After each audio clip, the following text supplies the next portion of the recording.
Warning! The Stone Age Gamer podcast includes a lot of bad language. Cover your motherfucking ears.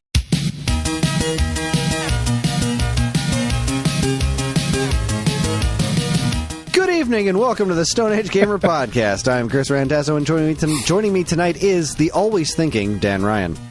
Always thinking. Always thinking. It's thinking. Right now, thinking. The Dreamcast, the Sega Dreamcast, turns 25 this month, and Dan and I have decided to celebrate its majesty.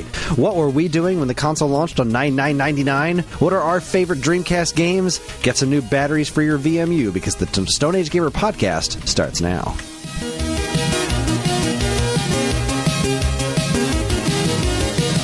Hello there, this is episode 532. It's the week of September 20th, 2024, and welcome.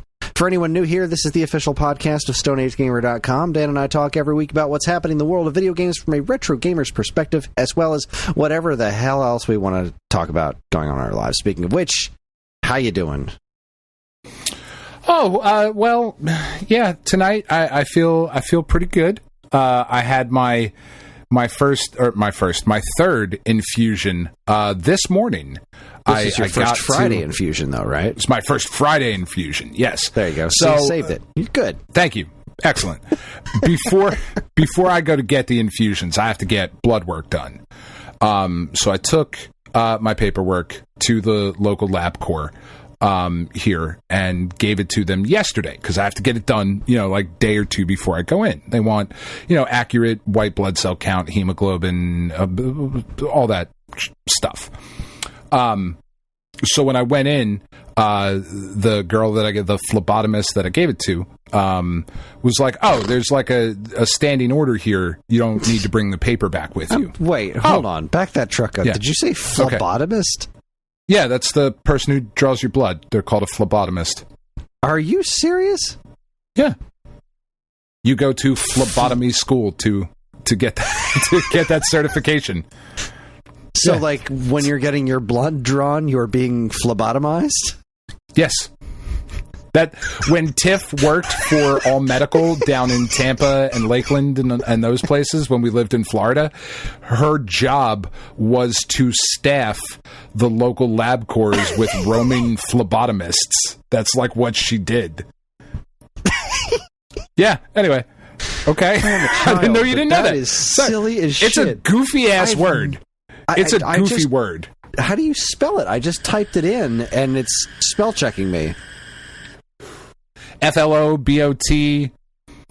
F-L-E. F-L-E. Phlebotomized, yeah. Not flow. Wow, okay. I don't fucking know. They suck your blood. They're Dr. Acula. That's what they PH, are. Dr. Acula. PH, Dr. Acula. So, Flacula. Dr. Flacula.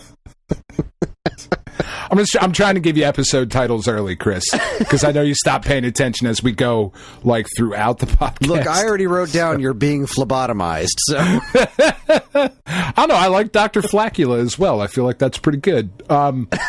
Anyway, so I give her the papers, and she's like, "Oh, you have a standing order from your doctor. You don't need to bring these back with you anymore." I was like, "Oh, all right, cool. That's easy," because it's like a stack of papers, So I get to the MD Anderson Cancer Center this morning. I check in, and my infusion time is supposed to start at 9:00. So Tiff and I got there at like 8:50 or so because we had to get snacks on the way because I'm sitting there for hours. And like we check in and we sit down and it's like 9:10, it's 9:15, and it's 9:30, and I'm like, all right, something's not right. Something's not. And like 9:45, one of the nurses comes out and she calls us over and she's like, "So, you went and got your blood work done yesterday?" So yeah. She goes, "They didn't do enough." Like, okay. She told me she had a standing order, and she was like, "Yeah, I mean, she very well may have said that, but she did not order nor take enough blood to run all of the tests that we need to do before you get your next infusion." Because, like, if, for example, one of the particular cellular counts is too low or too high, medications have to be adjusted to compensate for those things. Or if my white blood cell count is non-existent, then I could be what is considered neutropenic, and that makes me incredibly likely to get very, very sick from even the slightest little thing. So things needs to be known, because they're about to give me a bunch of drugs to kill the white blood cells that are currently in there. And if there's not a lot, so you see what I'm saying? It's important to have this shit. So she was like, we gotta take some more blood. We have a lab here. We'll run it. It'll take about 45 minutes and then you can get started. So we didn't even get started with the infusions until 10:45, 10:50, something like that. And it's about a 4-hour process. So, we were going to pick the kids up from school and take them to see Beetlejuice today. Because we figured, we pick them up from school. It's 2:45. We can get right over to the theater. It's going to be pretty safe for me. I'll have a mask on. There probably won't be a ton of people. Whatever. That didn't happen today, and I'm pretty bummed about it because I really do want to see that movie, and Penn is super fucking excited for it. But, it went through, got the infusion, had the Steam Deck. It was fucking awesome. It was really fucking awesome. And it's just now I'm sitting here at the end of the day and I'm like, all right, let's fucking clean something. Let's mow the lawn. Let's chop down a tree because I'm jacked full of steroids. It's bad the day after, last week or 2 weeks ago when we recorded, and I was a day after the infusion and jacked up on steroids. Today, I am stumbling over words and want to manic clean and build and just do all of this shit. So right now I feel great. Monday, I'm going to feel like shit. You feel better than our baseball teams. You mentioned steroids, which made me think of baseball. And then I went to go check the scores. Granted, mine's going a lot worse than yours, but neither one's going well. No, it's not. The Yankees remain just an incredibly fucking frustrating baseball team to watch. Because they're so good. Except they're fucking awful at the same time. They're so fucking good. Aaron Judge is having I believe is the correct way to say it, an historic season. Legitimately one of the greatest combined seasons in the history of Major League Baseball. And somehow the Yankees decided to surround Aaron Judge with Juan Soto, who is fucking incredible, Austin Wells, who is a rookie but playing really, really great, and then a bunch of dudes that are pretty good most of the time, but you've got fucking Aaron Judge and Juan Soto on your team, and people are like, yeah, I mean, they got a shot, because the rest of the team fucking sucks. Their closer is so bad. They removed the closer, Clay Holmes, because he's a fucking twat waffle. Oh, God, I can't remember which one of our pitchers just completely has just dropped the ball, for lack of a better term. Every game that he plays. I can't remember his name. I'm terrible with names. Oh, God, he used to pitch for the Mets, too. Because it's not Sir Anthony Dominguez, I don't think. It's not oh, God, I can't remember. Not the good one that used to pitch for the Mets. The bad one that used to pitch for the Mets. I don't remember. So they got 2 former Mets on their staff, I think.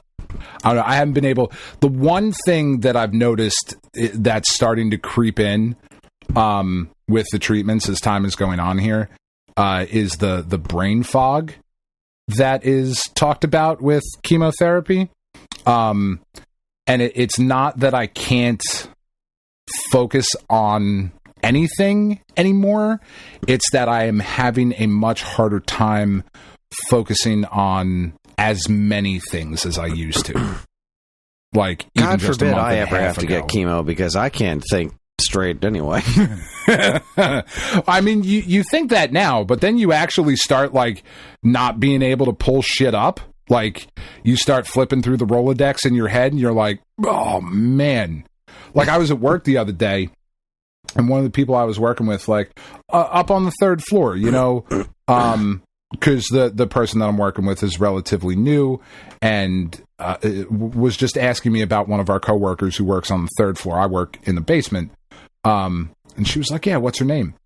Couldn't fucking remember. I had to look it up. I could remember her first name. Could not. You could put a gun to my head, $1 million or a bullet. I would have gotten the bullet. I couldn't fucking remember it.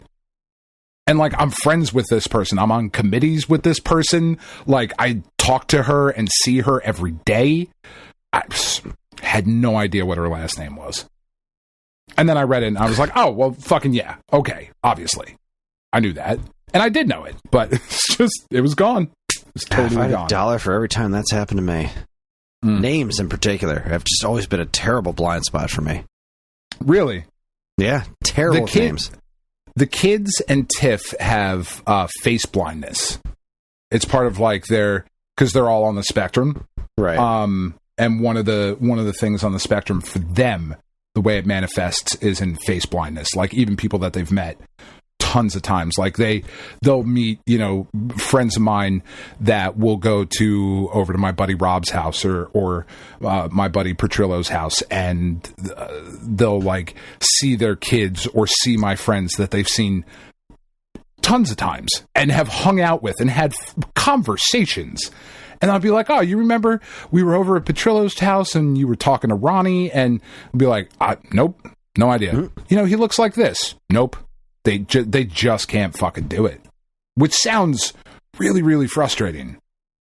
I imagine it is. It's because, like, I'll remember faces. I'll remember when I worked at the comic book store, they would always get on my case about, like, you know, you need to remember the customers' names. And then I would explain to the customers, like, it's going to take me a while to remember your names. I'm going to remember you. I'm going to remember what you do. I'm going to remember what books you read. I'm going to remember what we talked about last time. I'm going to remember your favorite video games. I will not be able to remember your name. Not for a good long while. I'll get there.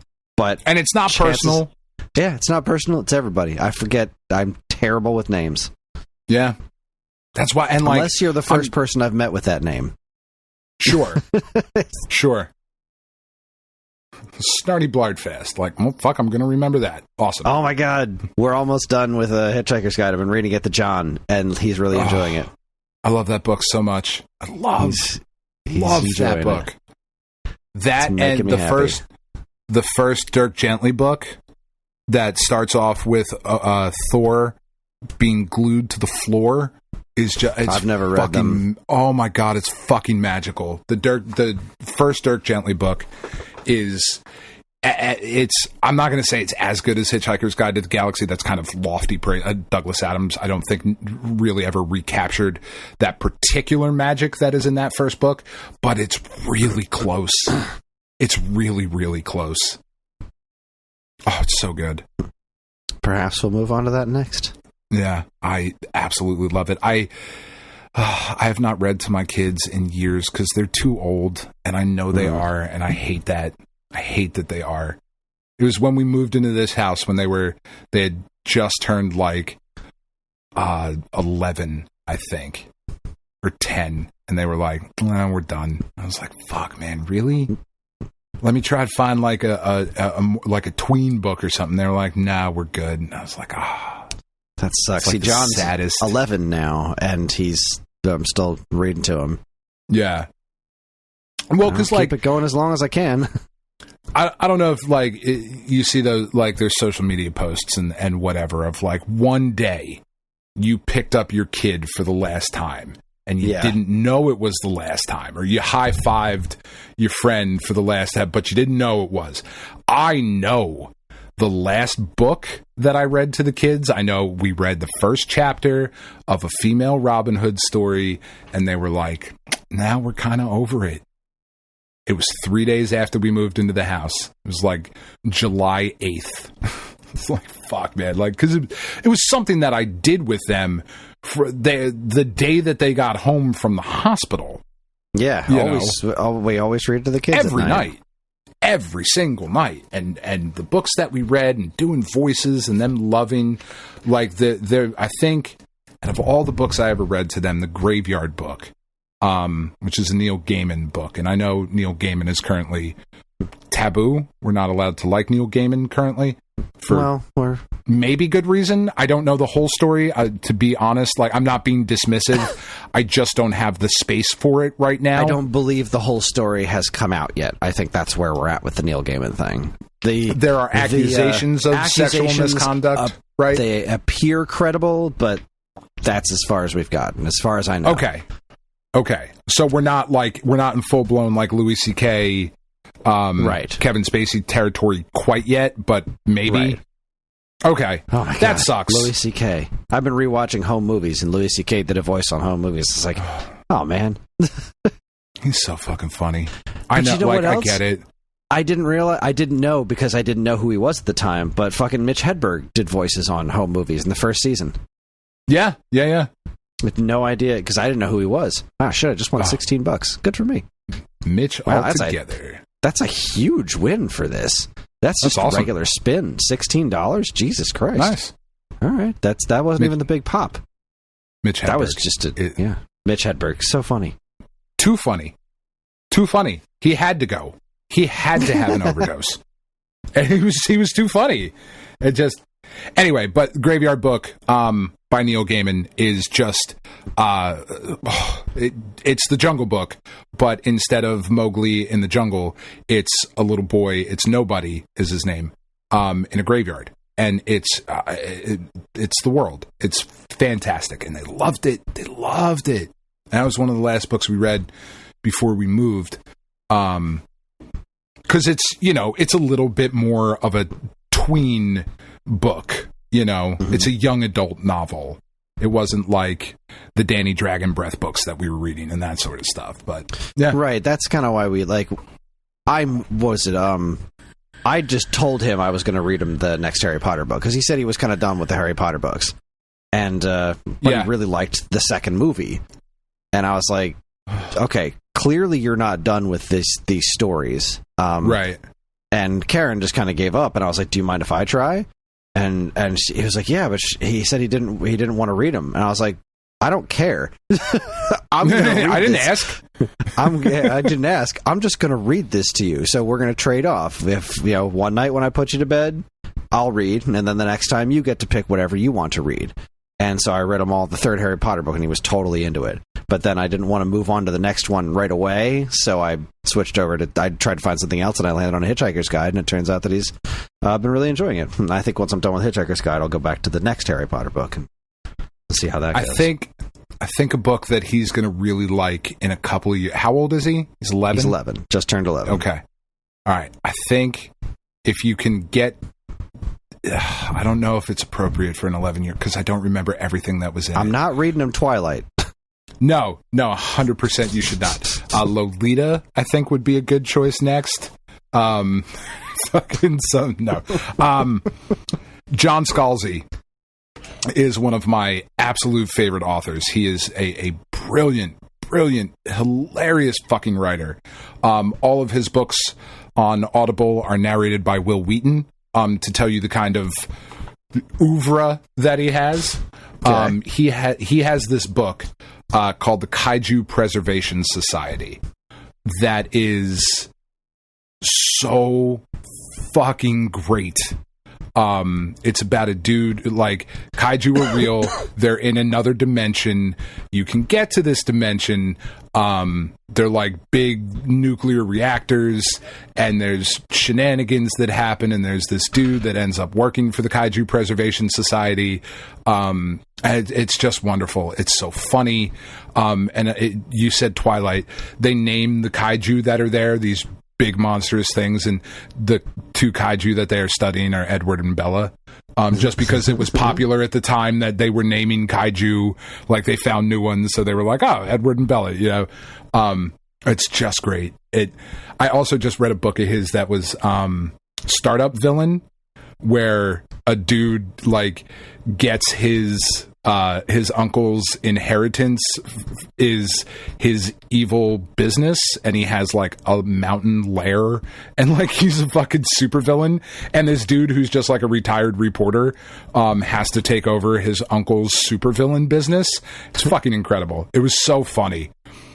Message me the names of these books, because I'm not going to remember them, because like I said, I'm bad at remembering names of things. Yes, I will. Kaiju Preservation Society. Yeah. I think like in a year or two, like John might read it himself. I think he might dig that right now. He loves big monsters, so. I'm just trying to I don't think there was anything like super inappropriate for an 11-year-old.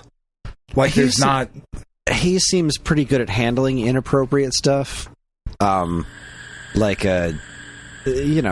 watch pitch meetings with him, and the YouTube channel, pitch meetings, he's pretty good at delineating what he's supposed to repeat and what's not, and he seems to handle the inappropriate stuff pretty okay. Yeah, like I don't think, and it's typically not in John Scalzi books. Like there's not like sex scenes and that sort of shit. You know what I mean? Because it's not necessarily something you want to read to the 11-year-old. It's not something I want to read to my family members in general. No, certainly. Although one of the funniest nights Tiff and I ever had was me attempting to find the most scandalous shit I could find in 50 Shades of Grey while she was making dinner one night and just reading it out loud in like silly voices to her. That was a good time. Good time, great oldies. But Lord. Anyway, so I feel good today. I like single digits, man, and I know this was 3. I have 9 left, and that's still like going to take me to January. But we're already feeling progress, like in the lymph nodes in my neck and the one that was under my arm that I could kind of feel.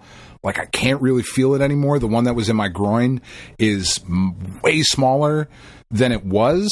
So like that is as unscientific as it could possibly be. You know what I mean? Like it feels better. That is not a good indicator of whether or not the treatment is working. But feeling better is never a bad thing. So, but it feels better. Like it legitimately when I would turn my head to the side, like I posted a picture on Facebook today of me without a beard, which is a whole other thing. But when I would turn my head to the side, like I have it in that picture there, you could very visibly see, because that's how you see things, is visibly. It didn't need the qualifier. You should run for president, Dan. I should. Eating the dogs. You could see people were telling me, sir, they were coming up to me with tears in their eyes saying these are the biggest lumps we've ever seen. We've never seen lumps like these in the side of someone's neck. They were fucking huge. They were huge, these lumps in my neck, and they're not there right now. One of them got cut out. That's why that one's not there. But the other one, the reason that one's not there is because it's not as big, and that is great. You know, like seeing that kind of thing, feeling those differences, feeling positive about, you know, where I am and this journey and fighting through cancer and continuing to be like, just know, like, the alternative is unacceptable. This isn't what's going to take me out. Not fucking yet. Not yet. So I feel good today. Well, like I said, on Monday I'm gonna fucking feel terrible, but it's all right. I get to work from home this coming week, so that I get to work from home, and I have a fuck ton of video games to play. That you do. I mean, I'll be real working. Quick. But breaking news. Text from my wife. Apparently, Ellie is sleeping in John's closet, but it doesn't count as a sleepover. I don't know. A whole lot of fucking shenanigans tonight, and I do not have the energy. That is the update from my wife. Let him be. Let him be. Sleeping in the fucking closet? Okay, sure. Live the dream. That's awesome. That's outstanding. I love everything about it. Fuck it. Like, I wish my kids still had sleepovers. They do not. Oh, boy. They like each other. They are very good friends. But when it is time for bed, they are both very, like, get the fuck away from me. Penn especially is like, nah, kid, do not come into my room. Don't knock unless you're bleeding or dying. I don't want to hear from you. I'm like, dude, you're 15. Jesus. It's not that serious. Everything's that serious when you're 15. Not with me around. Have a little fucking fun, kid. All right, tell me about the Steam Deck. I want to know about the Steam Deck. So this thing, because I've never used one, I really don't understand. I don't have a frame of reference for the basic functionality of the Steam Deck. Okay, so it is. I mean, the simplest way to put it, because it really. I mean, I don't think it is doing it a disservice to say it is the PC version of a Switch. It very much it insofar as it is that level of pick up and play. Okay, so you can go on the store, you can download a game, and you can play that game. And it will tell you when you are downloading the game. So obviously, everything you're doing is PC. So it will tell you as you are downloading that game if it is verified for Steam Deck or not. And if it's not verified for Steam Deck, what the issue is. So one of the games that I bought with the credit all of you lovely people so generously donated to me was Still Wakes the Deep. Okay, so this is like a first-person horror type thing. Tiff really wanted it. The kids really wanted it. Everybody's really fucking excited about it. And I was like, I got a bunch of fucking free money. Let's do it. So I downloaded it. And I maybe got 10 minutes into it because I will talk about one of the negatives in a minute.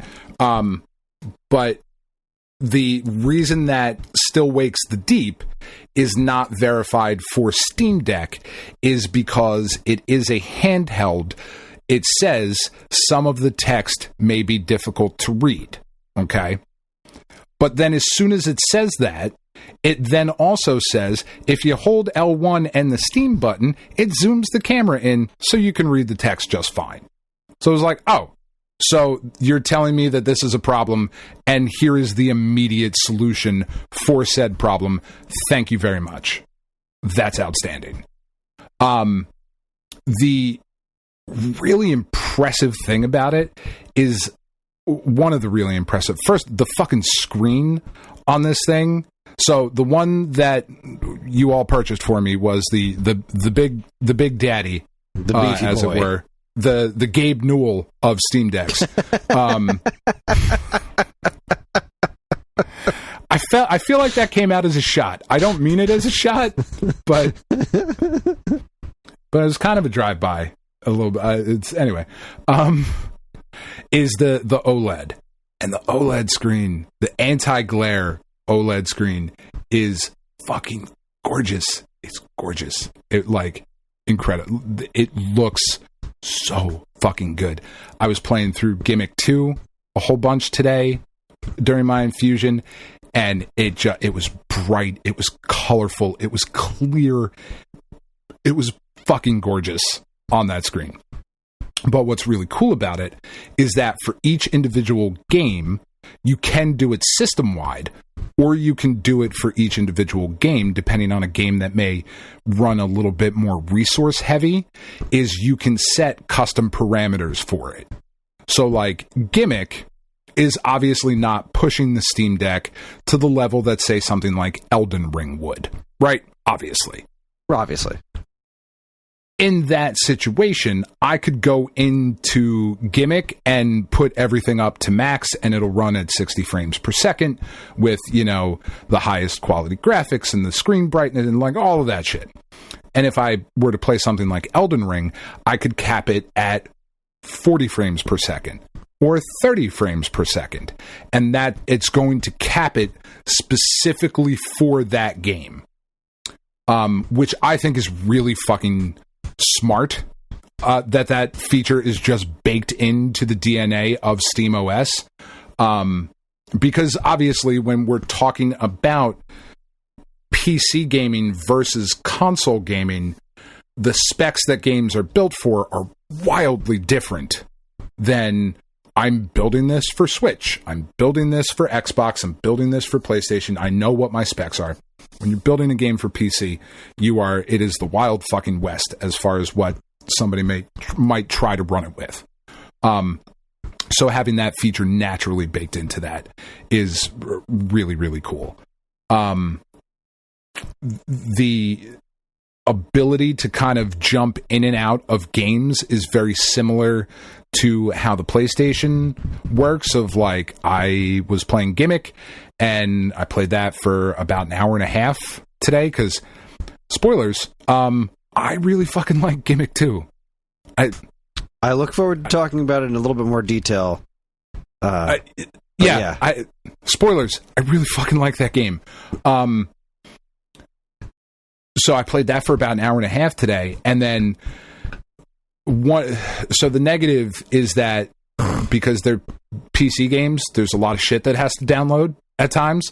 And before I shut the Steam Deck off last night, I didn't notice that Still Wakes the Deep had not downloaded a pre-rendering shader pack that was 8 gigabytes or whatever the fuck it was downloading while I'm sitting there in the infusion chair on a public Wi-Fi.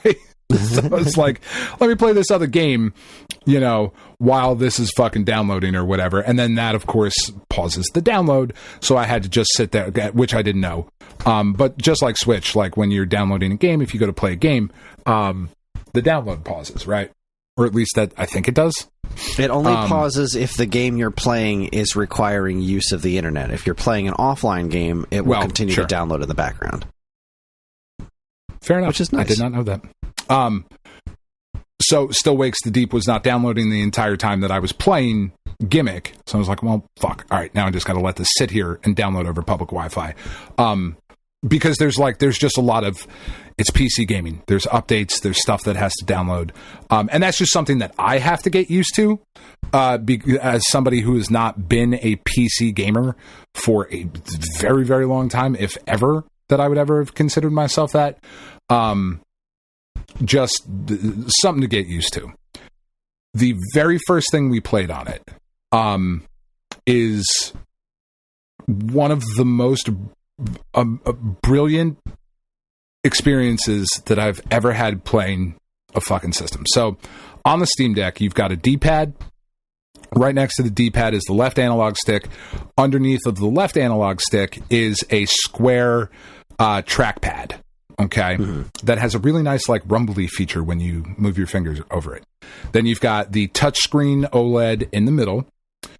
On the right-hand side, you have another analog stick, another trackpad underneath of that analog stick, 4 face buttons. On the top of it, you've got 4 shoulder buttons, so 2 bumpers and 2 shoulders, or 2 triggers and two bumpers. And then on the back of it, like where your pinky and your ring finger would rest, there are 4 buttons back there as well. Okay, so you've got another 2 on each side. There's a lot of fucking buttons on this thing. Then there's clearly there's the Steam button, there's the pause button, there's the fucking settings button. Like there's a bunch of other buttons on there too. Your volume, your power, all that shit. So Valve, being just Valve, should make more video games. Is really what this comes down to.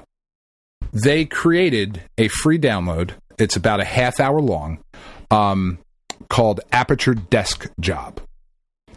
Oh, I've heard of this. You are taught how to use all the functionality, because the Steam Deck is also a gyroscopic controller as well. It also does that. It's like motion controlled, which is weird the way you have to hold it, but it works so fucking well. So you do this Aperture Desk Job thing, and the voice, I can't remember the fucking guy's name off the top of my head, the little cute sphere guy that comes out, not the Wheatley of this particular game, is voiced by Nate Bargatze or Nate Bargatze. I don't know how you actually say the name. I always say Nate Bargatze. He's got a ton of Netflix specials. He's really fucking funny. He is the voice of the tutorial through this, and your desk in Aperture Desk Job is a Steam Deck, and it's got all the buttons, and it tells the story of how turrets were developed, because your job to start with is just testing toilets. So a toilet comes up in front of you, and it shows you got to push the X button. So you hold the X button down, fills it with water. It opens up the top, fills it with water. Then you hold the Y button down, and it does another thing. Then you hold the A button down, it does another beat, right? So it should, and you do that like 5 or 6 times, and it's like, okay, really, what the fuck? And then the next time it comes up, Neighbor Gates is like, hey, if you hold down the L1 button, guns pop out of the side. Because you put guns on the toilet. And he's like, I call it a turlet. And it's like, fuck you, dude. That's so fucking funny. That's so funny, dude. And he's like, all right. And then like all of this shit happens, and eventually you have a turlet that has fucking machine guns and rocket launchers, and you blow up all of this so spoilers for this thing that you can only really play with the Steam Deck. Or I guess you could do it with a controller. It's a free download. But spoilers for this thing. You blow up all of this shit with your turlet. And you're fucking doing gyroscopic controls, and you're shooting rockets and whatever. And you're like, you end up in prison at one point because you blew up everything for like 18 months or whatever.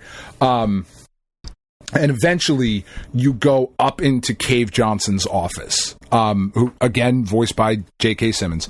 And when you go into his office, it is just a giant like stone head of him, because he's dead already, and his consciousness was uploaded into this computer.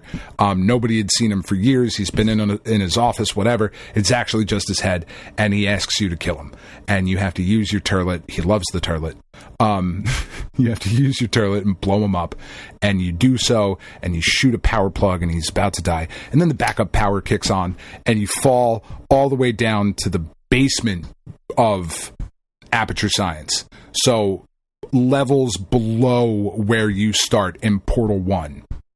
And the very ending of this fucking brilliant thing that has just taught you how to use your new Steam Deck and all of the buttons and functionality of it, and like take pictures and record names and use the touchpad and all of that stuff.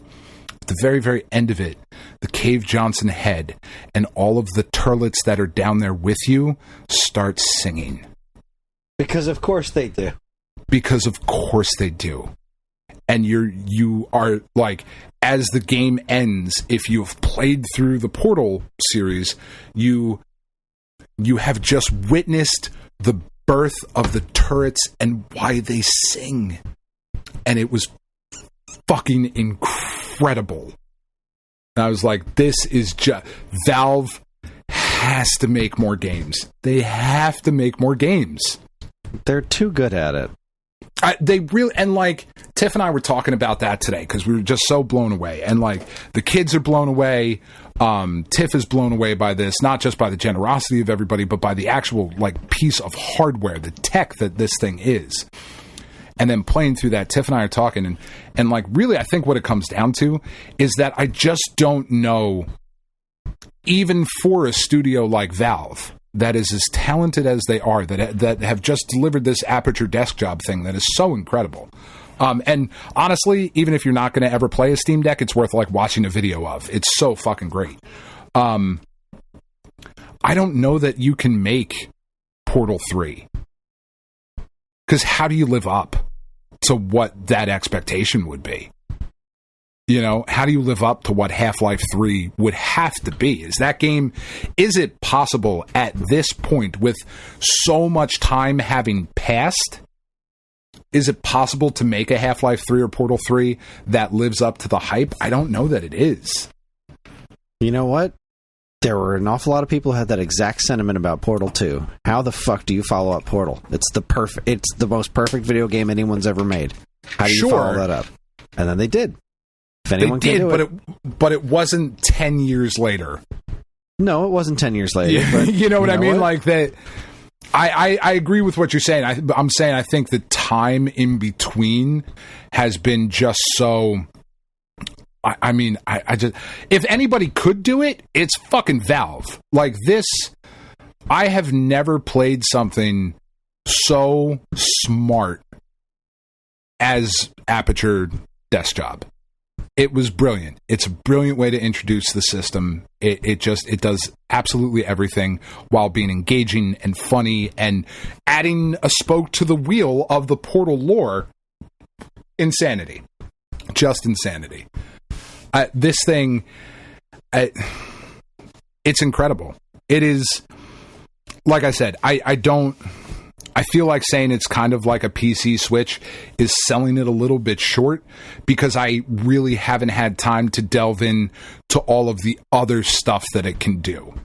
The computer that I have that was so graciously donated to me as well, because we really do have the best fucking listeners on the entire planet.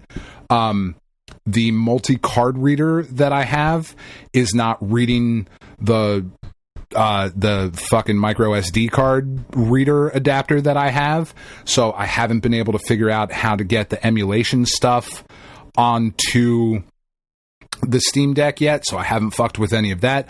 I will figure that out. There's a desktop mode that I have not fucked with yet. There is a way to get games that you have purchased outside of the Steam ecosystem, like Epic Games or Good Old Games, and like I just downloaded the fucking this new Rugrats game is free on Epic Games, and when I went to look at it, I was like, oh no shit, I have somehow on my Epic Games account Asteroids Recharged, Atari Mania, Breakout Recharged, Missile Command Recharged, this Rugrats game, Super Crazy Rhythm Castle, and Yars Recharged. I was like, oh no shit, I can put all those on the Steam Deck. I will figure out how to do that. Yars Recharged is so good. I can't wait to play it on this. I can't wait to play it. I haven't tried streaming from my PS5 yet. Because like I got the Steam Deck got here Tuesday. And I like the debate was Tuesday. Like life has happened, and it's only Friday at this point, so I've really only had, and it didn't get here till like I think 8:30 at night, and because I'm old and I get up early, I had to go to bed at like 10. I'm like, fuck, I'm just charging it and trying to like play this Aperture thing first. So it is incredible, and I feel very, very strongly after just spending a couple of days with this thing that there is a very, very good chance that once the dock gets here and I can hook this up to my TV, might really take over as being my primary gaming device. It's just so fucking versatile. It's incredible. It really, really is. And I've barely even unlocked any of the potential of this thing. I'm blown away by it. I'm blown away by the generosity. I'm blown away by the hardware, the tech that it is. It's incredible.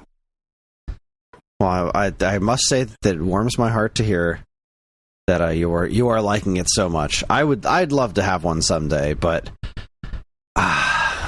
you got to get cancer. Steam, you already know. Well, yes, it's fucking terrible. You already know that Steam terrifies me. Because I already have an obscene backlog. Just on the Switch alone, my backlog is fucking stupid. And once Steam happens, and they have an annual Steam sale where I can buy a bunch of games for 10, 20 cents a piece, I know me, and I feel like right now, my worst tendencies are going to just wreck my shit if I ever really got into Steam. So, I don't know. We're going to see where the next generation of Nintendo hardware takes me. Let's see where that lands. I don't know if you've ever seen this game called Agalos. I have. I bought it on Switch years ago. Never played it. It is currently right now. I'm looking at it. It's on my wish list on Steam because I spent some money. I know I have more coming, but that's neither here nor there. Yes, I was only able to get him some of the money because Steam's weird and gift cards are obnoxious and long story. It is. So, but I get weird about it, like when I see, because I'm like, ooh, but what if, and I have no shortage of games to play right now, because I'll talk about in a second. my dear friend Mike also sent me a bunch of PlayStation Store credit, and I picked up Astrobot, and Astrobot was full price because it just came out, but they were having a sale, and Tiff really wanted to play through that Hogwarts Legacy game, and like, again, problematic, ignoring that part of it. It was on sale for like $18, so like I got that too. So like I got a Steam Deck plus Astrobot plus Hogwarts Legacy, and I'm looking here at Agalos, and I'm like, oh man, this game looked really fucking cool. It's got like Wonder Boy vibes, and like I'm really digging it, and it's fucking 89 cents currently. Yeah, I think I picked it up when it was on sale for like $2 or $2 or $1.50 or something on the Switch, and yeah, that's it's I 89 never even cents, touched it. Chris. I've never even touched it's it. It's 94% off. It is 89 cents. I like, already have dude. one system that gives me that problem. I don't know what I would do with myself if I had a Steam Deck and access to Steam. Unfortunately, most of what I want to play eventually hits Switch now. Like, there's not a lot of stuff that Nintendo platforms aren't letting me play. So, yes, in a perfect world, had I unlimited funds, I would love to get a Steam Deck. But I'm okay with my life without Steam at the moment. Sure. Well, and I think the thing is, I mean, like, looking at this thing, if Valve got into the home console market, if there was a Steam whatever for televisions, that would be the fucking game changer. That would break shit. It's such a well-designed system. It's such a quality it was fucking expensive. Like, don't get me wrong. I know how much this thing was, but it is such a well-designed system that I mean, it is, like I said, I can really see this taking over as a primary gaming thing, because like with the PlayStation, you know, there are going to be those exclusives like Astrobot. Will that come to Steam eventually? Probably. Right now on the Steam homepage, they are having a big PlayStation sale. So like, I'm looking right now, Helldivers 2, Ghost of Tsushima, both Horizons, Last of Us, Uncharted Collection, like both Spider-Man and Miles Morales. Like, a lot of shit is on here, but Spider-Man 2 is not on here yet, and I can't wait 2 years to play Spider-Man 2. You know what I mean? I didn't want to wait 2 years to play Astrobot, because that fucking game, dude. So I've heard. I want to play it. John's going back over to my sister's to play it again this tomorrow during Ellie's football game. He's loving the shit out of it. It's great. It's great. The thing I think the thing about Astrobot coming to Steam, the reason I would say maybe not on that one is because it does seem to be so specifically designed around the PS5 hardware. Like, it definitely not even just thematically, but like, you know, the controller itself is in the game, and the way it talks to you through the controller. The spaceship that crashes at the beginning of the game is a disc-based PS5. That's your spaceship. It's got little eyes on the front of it, and all the pieces, the internals of the PS5 blow up and get fucking scattered hither and yon. It's the most PlayStation game imaginable. Like, it is a game about PlayStation. So, I mean, maybe if they think they could make money porting it somewhere, they would, but this smells like one of those ones that's just going to stay where it is because of its very nature. But what do I know? I mean, there are those exclusives that are only going to be on PlayStation. And then there's also the, like, whatever I want to buy physically is not going to happen with a Steam Deck, right? There just is no physical component to it. So, is Steam too big to fail at this point? Like, yeah, it probably is. It would be... I mean, never say never, but Steam failing would be one of it. Does it kill the video game industry? Like, kills a certain portion of it. You know what I mean? Like, it is too important. Maybe not too big to fail, but it is certainly too important to fail. So that's not the concern. But if I want to get the Marvel vs. Capcom Fighting Collection physically, I have to have a console for that. So it's not like the PlayStation 5 is going to be like, but I'm never going to touch you again. But because I have more money on the Steam Deck, that's where I'm going to be playing a lot of shit. Yeah, and because, like you said, fucking shit gets so cheap on here. 89 cents for that game. 89 fucking cents. It's great. It's fucking great. I love it. I am still so touched and so thankful to all of you who donated so that I could have one, so that while I sat at my fucking infusion this morning that started late and was making me nervous and all of that, I played through an hour of Gimmick, and then I played through an hour, or not an hour, after that, I played through this game called The Darkest Tales, which I was just like, let me check this out. I've heard about this Darkest Tales things. Mr. Sheridan has been sending me codes for fucking Steam games for months now, and I've downloaded them and had them, just ready to go, waiting for the time, like, what's going to be the best time for this? And Darkest Tales is like this fantasy adventure where you're a teddy bear in this girl's nightmare, and it was cool and fun. And then this other game, After Image, that I got, that's like this really gorgeous hand-drawn, like, Metroidvania style game, and I was like, I'll play that for a couple minutes, and then jumping into and just jumping through all of these things to the point where, like, I was annoying my nurse as she was coming over trying to talk to me about, like, what infusion she was giving me. I was like, I'm in the middle of a fucking game. Would you relax? And that just has made today's experience just so much easier and normal as it could be. Tiff and I are sitting there and playing a video game together like we do on the couch. And even though this shit that I'm going through is awful and it sucks, this is exactly what I think everybody's intention was to make it a little bit better. And it has made it a fucking lot better, and thank you. That was the exact intention, to just make it make this shit show a little bit more stomachable, and I'm glad that it is working out that way.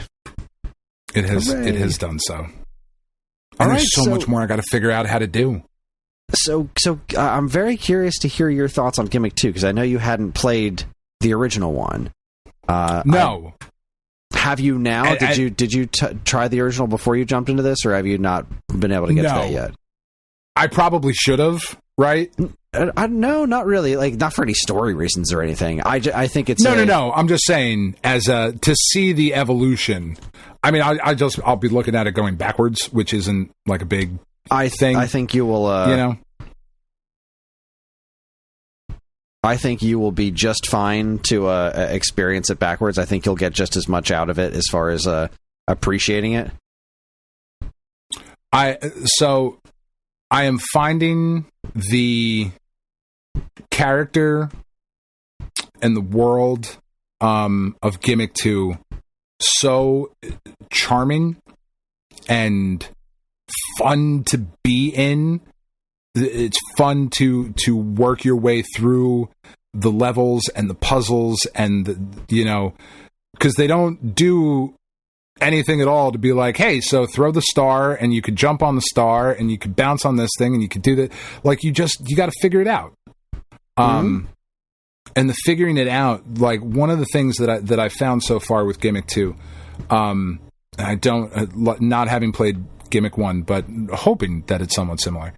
The generosity of the checkpoints that are in Gimmick 2, because this is a game where you okay, fuck, that really no sucks. Checkpoints and lives. Remember, it's an NES game. So fuck. Okay. Yeah. All right. That's why I would recommend playing it some way with save states, or even the new release. There's a newer, like a re-release of it. I think it's on Steam too, Gimmick Special Edition or whatever, that adds rewind, which is helpful because like this is a game where I have died a lot. Yeah. I really liked that change to this, the fact that there's the infinite lives and just kind of the respawning of something like a Super Meat Boy, but attached to Gimmick's gameplay. Well, because they're so like, okay, yeah, I'm looking at it now. The Steam version is $15 currently. Yeah, I can find a way to make that happen. What's so cool about the way Gimmick 2 is set up is that the generosity of the checkpoints really encourage that. All right, one more try. Yes. All right, cool. One more try. All right, I see what I got to do. I got to throw the star, get in the thing, jump on the thing, pull out the star, then throw the star. Okay, all right. And it's not. It so far. Like I've put. I just looked. I put 68 minutes into it today. Okay, so little over an hour playing through this game. Not one time was there a point where I felt it was unfair, and I didn't want to keep trying. What level are you on? Yes, the third one. The snow level? Yes. Okay, I haven't actually played that yet. I got to it and played like 2 seconds, and then I had to stop playing. That was the one I made it up to. When I got home today, I then wanted to show the kids. I was like, you guys got to fucking see this game. And Ryan forgot to order the fucking dock, so like whatever, that's fine. It's not like I have all the time in the world, Ryan. It's fine. It's okay. That's terrible. I'm sorry. I take that back. I do. I have plenty of time. Don't fucking worry. It's okay. Nothing is imminent. But like I wanted to show the kids, so like I got the kids on the couch and like we're fucking looking at the at Gimmick, and they were both like, "Oh my god, that's like it's so cute and it's so charming." And the little like treasures you can unlock to change what he looks like. Like I unlocked the Kirby, for lack of a better term, skin. They're like, "Oh, make him look like Kirby." I was like, I really don't want to fucking do that because I don't like Kirby. But all right. I was rocking the straw hat. The straw hat brought me a lot of joy. The straw hat is fucking great. I am so pleasantly surprised with how much I enjoyed my time. Not, like I said, not one time did I fail a thing and go, "Oh, that's fucking bullshit." Like I imagine I'm going to when I play the original. Like, that was fucking bullshit. The original's tough. The original is very, very well designed. It's like you obviously have to remember it's still an NES game, so there's going to be not much in the way of modern accoutrements. However, it's an extremely well designed game. It's just a wonderful, wonderful game.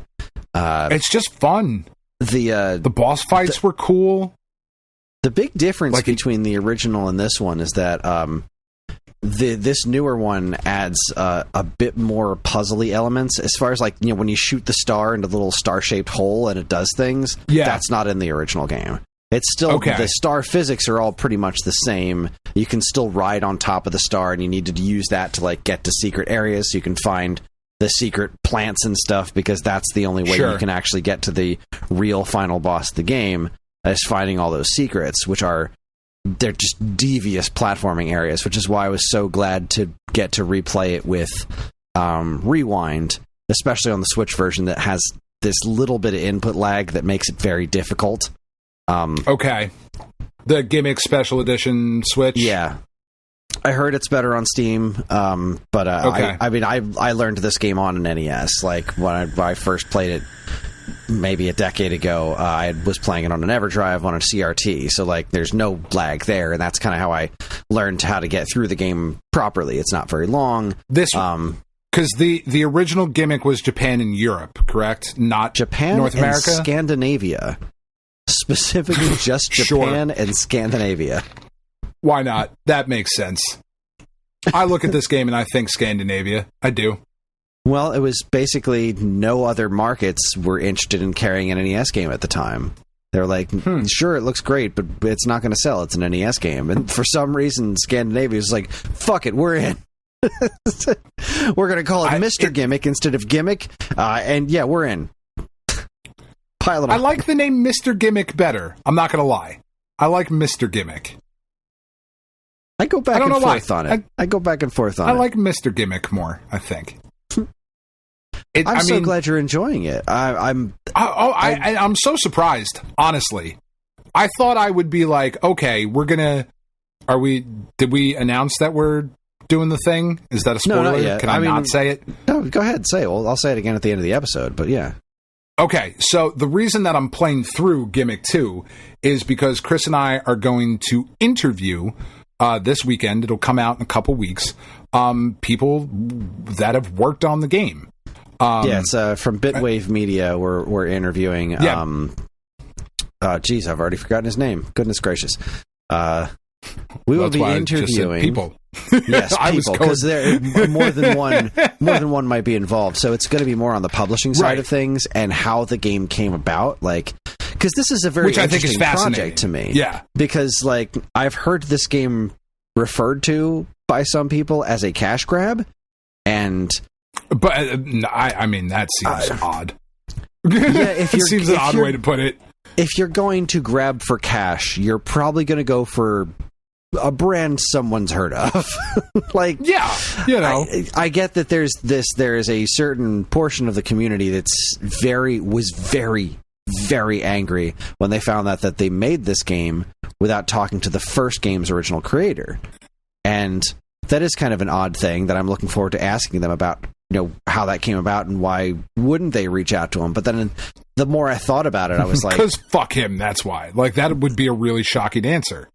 They probably just went to Sunsoft. Like, I feel like there's got to be other instances of people making, like, do you think the people who made Super Punch-Out for Super Nintendo went back and talked to the people who made Punch-Out, the arcade game, to be like, yo, are you okay with us doing this? Like, right. I feel like it just being a Nintendo project, right, is the connection. So my initial reaction was like, ew, why would they do this without contacting the original creator? And then the more I thought about it, I was like, is contacting the original creator of a brand that your company owns, is that the norm? Because now that I think about it, that seems like it might actually be a little weird. I still feel like it's the proper thing to do, but the more I think about it, I don't know that it's necessarily the common thing to do.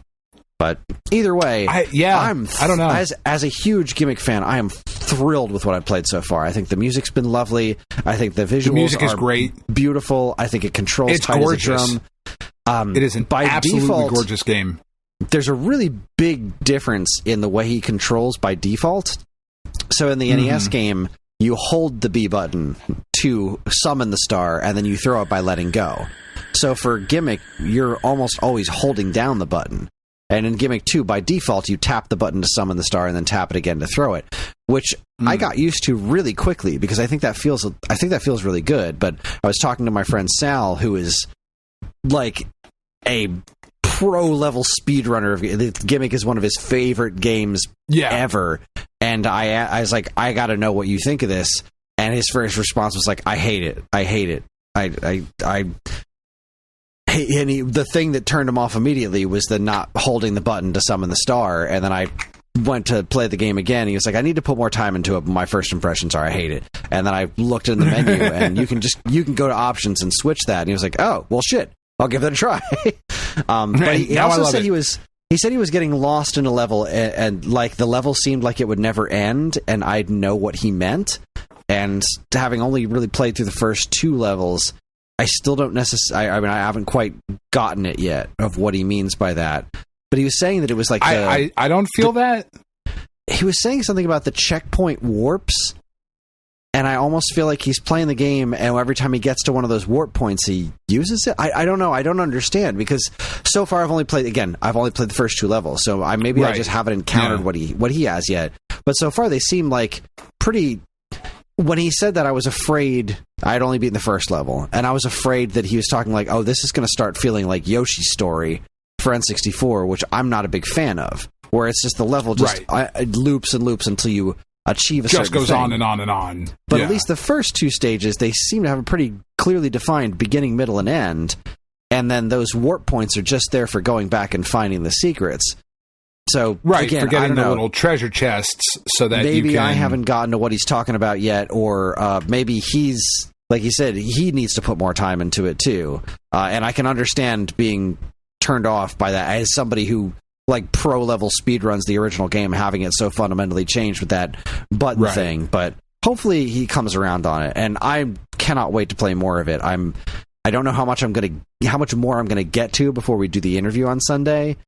Just because tomorrow is a pretty packed day for me. With Ellie's got a cheer practice and Karen's got a show that she's selling stuff at. So, but I'm gonna try. I'd like to play through at least the 3rd level, so I can have a little bit more to chat with them about. But so far, I couldn't be happier. I am utterly thrilled. The Infinite Lives thing is such a wonderful game changer, because it's a precision physics-based platformer that encourages experimentation. And in the original game is kind of similar in that regard, except it still works on like the ancient NES-style live system. So you're less inclined to take risks on trying to figure out how to do these really difficult, challenging platforming sections and find secrets. And believe me when I tell you that the original game is such a magical game. Like, it's got this just incredible personality to it. There's a scene... There's a screen, an entire screen. Now remember, this is an NES game where space on the cartridge is limited. And they dedicated an entire screen of that game just to a pretty scene. There's nothing to do there. You can walk, you're on this pirate ship level. It just looks good. You can walk over to the side and you can see birds flying in the background and a pretty island landscape. And there's nothing to do there except look at this pretty landscape. Just listen to the music and enjoy this pretty scene on your NES.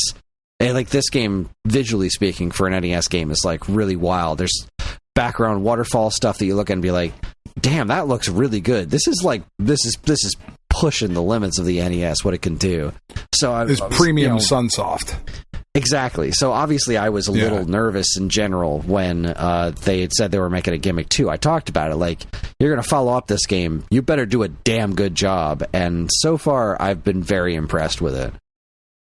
It was really cool how we got the review. We got the game too, because full disclosure, we got it as review codes. I had been trying to get a review code for it for Nintendo Force, because I want to review it for the magazine, and we just started preliminary planning for the next issue. And I was reaching out through Lurkit, I think is the program that Bitwave was saying to sign up for, to apply for a review code, and I couldn't figure that site out for the life of me. So I just found them on Twitter and messaged them, and the guy who runs the Twitter for Bitwave was like, sure, I'll give you a review code. I love Stone Age Gamer. I buy from you guys all the time. I was like, yes! Amazing! And then it was like, well, this is cool. Do you maybe want to come onto the show sometime and talk about stuff? I was like, sure, I'll shoot my shot. And then he was like, absolutely, that sounds like a blast. Like, fuck yeah. And then you mentioned that you would like to try the game. I was like, say, could my co-host get a review code so that we can both have a frame of reference? Like, absolutely, here you go. Like, well, this is fucking great. So this is working. Everything's fucking coming up, Millhouse. Like, yeah, it's wonderful, but I don't want to say that couldn't be happier. I don't want to sound like it's influencing my like of the game. No, I'm very careful. I would have said it was shit. You know me at this point. I don't have a problem with that. I have definitely given bad reviews to games that I have gotten the review codes for, because I want to make sure that I'm being as objective as possible. And it's hard for me with this game because I was so excited. As soon as they announced David Wise was involved in Gimmick 2, I was like, yep, game of the year. Yeah. Sign me the fuck up. I'm very excited. Well, and like, I had zero expectation going into it. having not played the original Gimmick. Obviously, hearing you talk about it, but for as similar as we are in a lot of our gaming likes and loves and whatever, there are some differences where there's things like that I'll be like, oh, that fucking sounds terrible. Like that's not for me, but so I had just absolutely zero expectations going into this game and have been just as pleasantly surprised. And it's one of the few games that I've played, and I played 2 of them this week because Astrobot also gave me that same feeling of just being a kid. Yeah, it's one of those kind of things. With an old, like, when I got a game for my Nintendo or for my Super Nintendo, and I was just figuring it out. I'm just playing this game, and it's fun, and I'm having a good time, and I'm just playing it. I'm just playing a game, and I'm not in. There's not this gigantic, foreboding fucking story that's like Wayne that I love. Don't get me wrong. But like there's not that moment where in the first like Jedi Fallen Order or whatever where you're on the spaceship and you turn around and suddenly you're on a fucking Imperial starship and Darth Vader's there. Like it doesn't have that kind of like, oh, there's so much story and lore. Like no, this is just a fun fucking game that has really cool physics about a green and dude looks fun who shoots stars. Yeah. And it's that's fun. Definitely not Kirby, but was 100% fucking Kirby. He's got the little horn on his head. Oh, well, that totally, never mind. I take it all back. Yume Taro is not Kirby, sir. I mean, he 100% is, but it's okay. It's all right. I get it. Kirby was really popular. He's a green Kirby. Like, they could be brothers. It's fine. They could be related. I could see that. It's fucking great. It's great, and you should buy it. Like, people who listen to this show should buy this game. Absolutely. You are the target audience. Yeah. Big You're love the target for audience. it. I agree. Yeah. I am hopeful that I'm going to ask him. I'm very curious about the physical edition because it was announced that they're doing a physical edition. Limited Run announced it during their LRG3 earlier this year, but there hasn't been any more word about it. So this one is, as long as my love of it stays true through the end, this is definitely one that I'm going to want to pick up physically. So, did you get the first one physically that they did? I did, because I'm a whore. Okay. I was like, well, this is Gimmick. I want an official North American, I want an official North American cartridge of Gimmick, which doesn't exist on the original NES. So, right. Yay, I did. Right now, I'm currently wrestling with what to do about Euphoria 2, honestly. Because another late Sunsoft game is Euphoria the Saga for NES, and I really love that game. Love it. I bought a reproduction cartridge of that on NES that works in a North American NES with all the sound functioning properly, which is super cool, but it's also... I'm very curious about the sequel, but it's what, $25 digitally and $40 physically. Something like that, yeah. I'm going to love this game. Am I going to love this game? There's no question that I'm going to enjoy it. Are you going to love it $65 amount? Like, I'm not going to buy it both. I'm not going to buy it digital and physical. Right. But, like, do I want to drop $40 on it? Because that's the question there. I mean, I don't know. I could buy it digitally and save money because I am fucking broke. Yeah. I sold off a couple of games to pay some bills. That's kind of broke I am. But like, I'm going to want to have that in my collection at some point, and it doesn't seem like the kind of game that's going to drop in price. It seems like the kind of game that's got a low print run and is probably only going to go up in value in the future. Because that seems to be the only kind of game I want. Buy a couple PS5 disc drives and flip them. There you go. I'll flip those. But, like, hopefully flip them just to other scalpers. That's what we'll get there. That's the goal. Yes, we will. I am feeling a similar quandary with the Marvel vs. Capcom fighting collection. Because that one is no question to me. Well, all right, it was no question before I heard a little bit about what happened in Europe. And we'll get there, too. Yeah.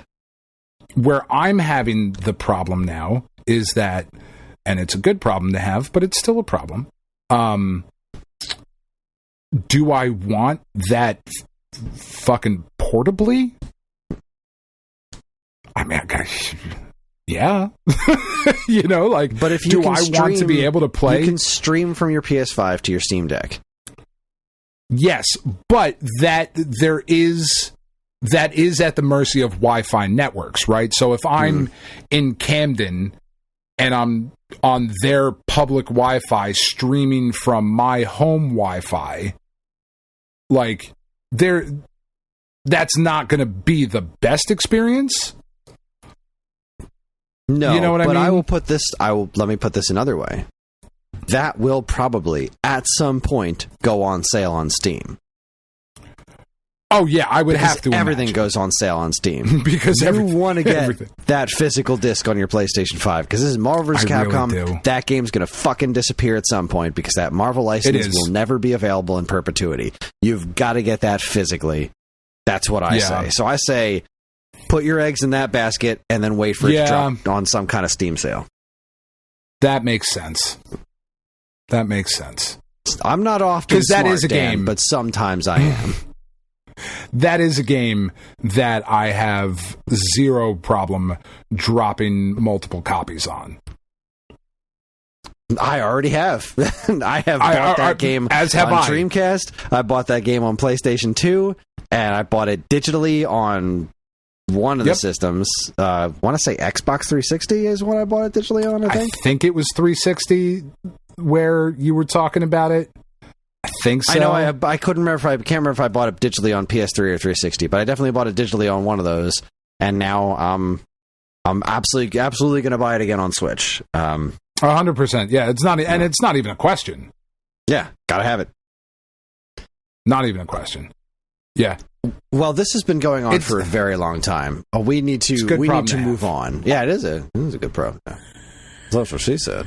Where the hell let me just go? Oh, there it is. Let me just say before we move on, Astrobot is fucking incredible. I posted a picture in our Discord chat. Spoilers for anybody who wants to get the game and be surprised by all the PlayStation characters that you can rescue. But in like the very first or second level that you go to, you rescue, again, spoilers, don't listen if you don't want to, a Solid Snake Astrobot, a Gray Fox Ninja Astrobot, and a Psycho Mantis Astrobot. And then the next level you go to, it's fucking Jack and Crash. And then the next level was Parappa and Jammerlami. And I just couldn't be more filled with nostalgia and love for all of these properties. It is as charming and as great and as pretty and as all of those things that the reviews are saying. And if you have a way to play it on a PlayStation, you absolutely should. Is it a system seller? Absolutely not. It just isn't. I don't think so. I can't see a world where people are like, oh, $560 for a PlayStation 5 and Astrobot? No. But at some point, there is a value there that is 100% worth it. I didn't think it was going to be in competition for Game of the Year kind of thing, and after the time that I spent with it and the fun that my family and I had playing it, it all of a sudden was like, ooh, maybe. Well, I'll just say that the advice that I've been getting from people online is that if you find a PlayStation character, you have to smack them. Oh, yeah. You've been smacking your PlayStation characters? Oh, 100%. Yeah. Good. Yeah. Good. Goody. Yeah. It's incredible. There is such an obvious love in this game that is very, very rare to see. It feels it is the highest compliment I can possibly give a 3D platformer on a video game system. It feels like a Nintendo game, like a first-party Nintendo game. Yeah, I think the what's the qualifier that I want to put on that, because I've been hearing that a lot, where it's like it feels like a Nintendo game, and it's intended to sound like a compliment, similar to the way that people would say Axiom Verge is Metroid, right? But it's like, right. It's not that it's a Nintendo game, it's that this is PlayStation's version. Like, this is what PlayStation can do when they apply the degree of love and care that Nintendo does to their products. Like, this game was made by a studio that has been together making games for a long time. This is not made by a studio. Like, this team, these people have worked together on many projects together.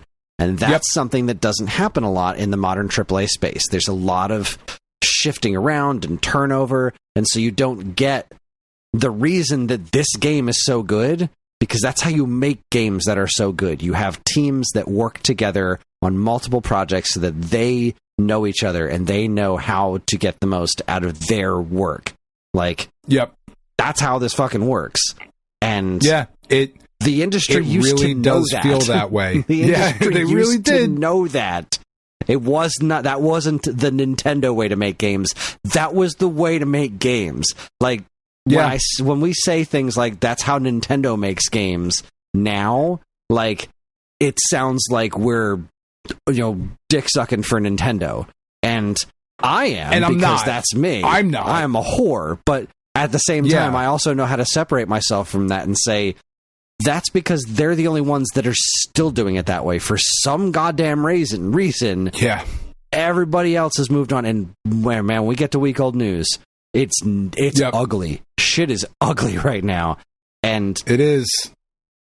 So it's not to say like this is because this is like not in real history revisionist history or anything like that, saying this is only a Nintendo thing. It didn't used to be only a Nintendo thing. This is how everyone made games back in the day, and this is why. And now it's remarkable where I can say it feels like Nintendo made this. It feels like that kind of attention and love, and it shouldn't be remarkable, but it is. It's incredible. It's just everything you would want. If you are a PlayStation fan and have love for those properties, there is just a smile on your face the whole time. Couldn't agree more.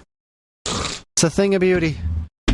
It is. Okay. I talked about Euphoria. Let's see. The only other things I needed to mention were I've been playing more YARS, which has been hard to focus on since I got the Gimmick review code, because I was really excited to play it. But I do need to obviously finish it for review. And I got to another point where I actually met a YAR, and like, things are coming together story wise.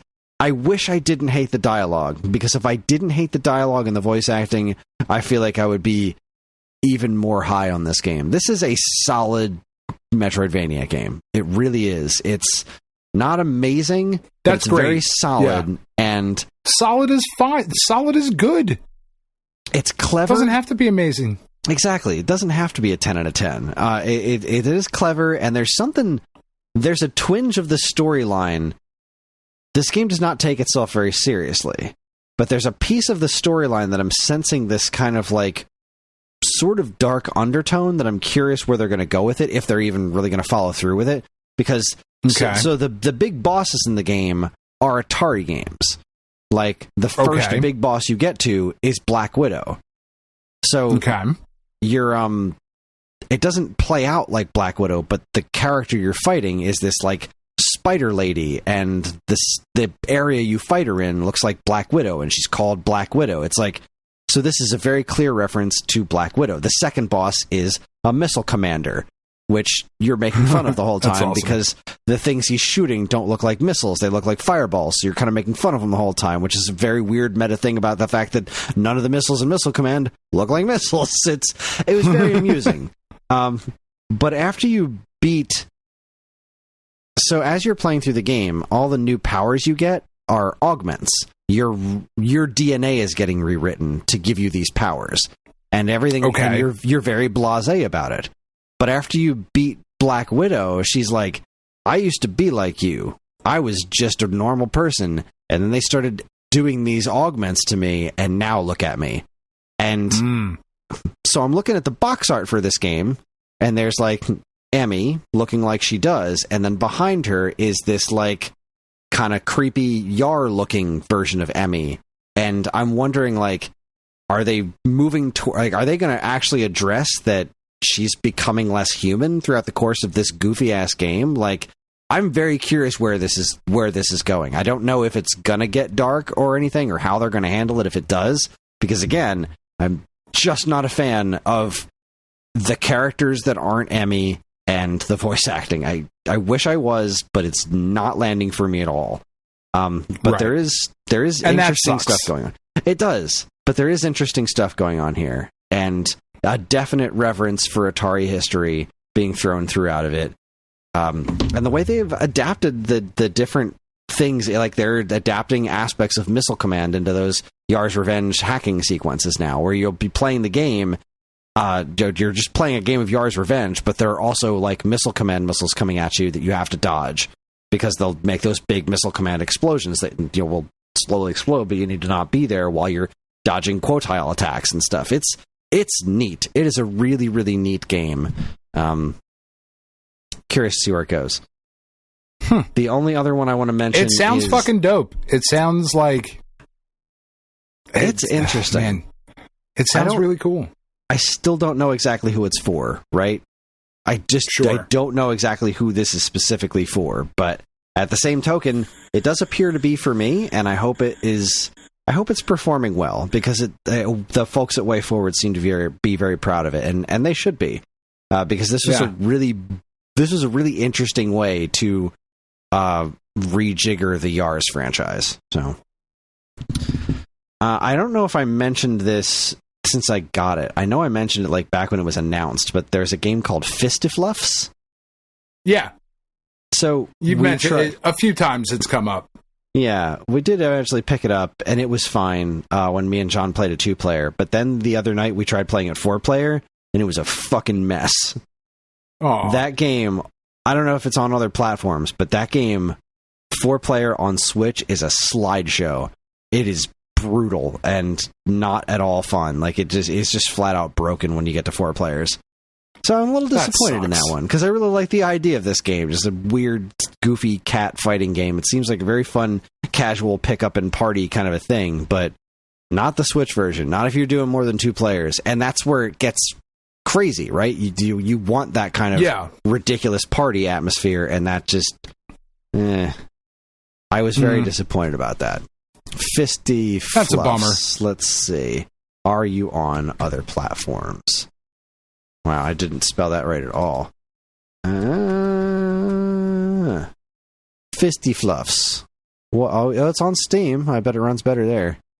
It's just on Switch and Steam. And iOS, apparently. That's such a weird thing. There's so many games that are Steam and Switch. They're the easiest platforms to sell your games on. Yeah, I mean, I suppose that's fair. Dude, why won't this $5 balance go away? Fucking gambler. I give up. Gotta pay. No, I'll do it one more time. I swear I've spun through at least $5 3 times over by now. I'll do it one more time.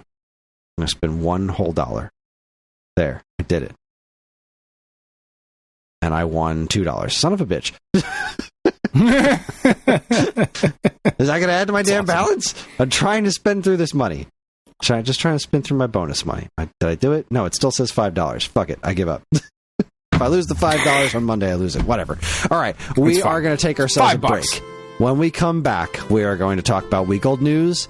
And then we're going to continue on through the night and hopefully be able to stay awake through it, because this was a long first segment, and that's fine because it was fun. You're listening to the Stone Age Gamer podcast from Geekade.com. Stick around.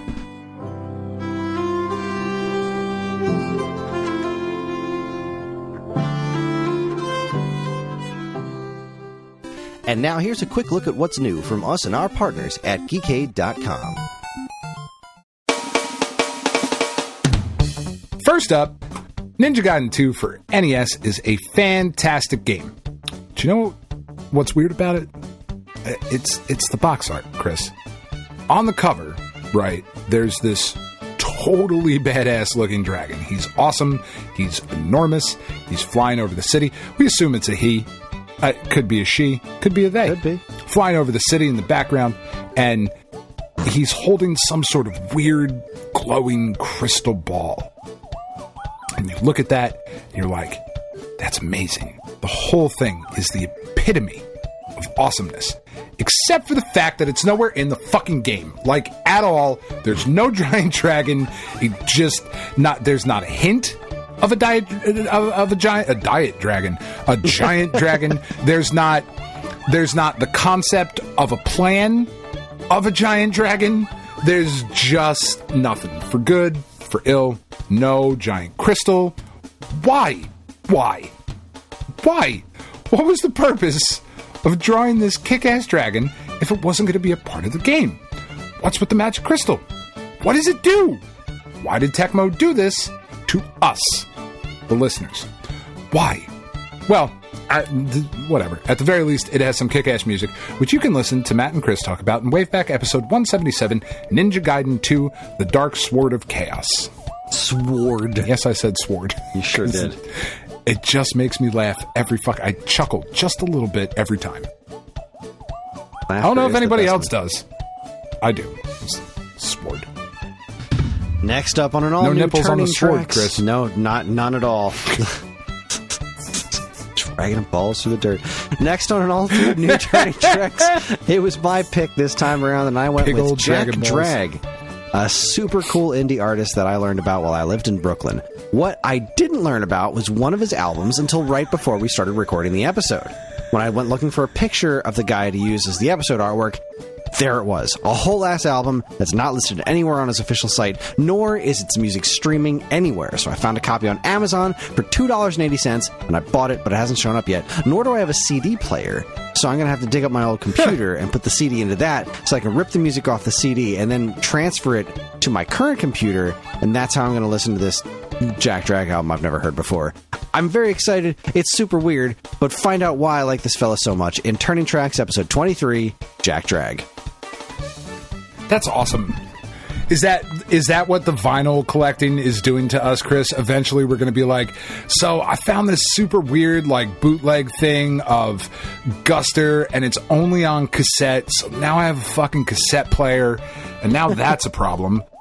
See, I actually I picked up a yard sale for free recently. I think I talked about it on the show. I got all this equipment. I got it's all Sony stuff, but it's a multi-disc CD changer, a cassette deck, AM/FM radio, and receiver. But none of it works properly. Did you talk? It would I probably don't remember if you talked about that. Maybe I just brought it up in the Discord. But I got this stuff a while back, but none of it actually works. It powers on, but it doesn't function, which is why the guy was getting rid of it, I guess. I feel like it wouldn't be that difficult to fix. But that's me learning how to do stuff or paying somebody to do it. But I want to have access to those things because there are a couple of audio cassettes that I would love to listen to again. I have an old One Fell Swoop concert that's on audio cassette that I never transferred over to digital. It's just something that I've never found on the internet. There's like 2 or 3 single little audio of cassettes. Please Hammer, Don't Hurt Him. Yes, in the little cardboard sleeve. Oh, I had that. God, I'm sure you did. Of course, we all did. Or the Addams Family MC Hammer songs. It's government issue back then. Government issue cassettes. Everybody do the hammer dance. Beautiful. Do what they want to do. Say what they want to say. Finally, chat. Disney tweets. We all know them. They're always out on the lawn, gadding about town, talking about how tween they are, how great Disney is. Sometimes they even get jobs on Disney Channel shows like That Girl Lele and affect the minds of non-Disney tweens. Well, I don't know about you, but Ryan from the Weekend Rental podcast has had his fill. He's had it up to here. And how high is here? Well, you can't see me, but it's pretty fucking high because he's pretty fucking Phil. Honestly, who can blame him? Certainly not Andy. He's too busy rocking his baby. Only the cool kids know what that means. I certainly do. Find out what the hell I'm talking about in Weekend Rental, episode 185. The gamers have all guns blazing. For all this and more from us and our partners, be sure to keep your eyes on geekade.com. I lied. I have no idea what that means.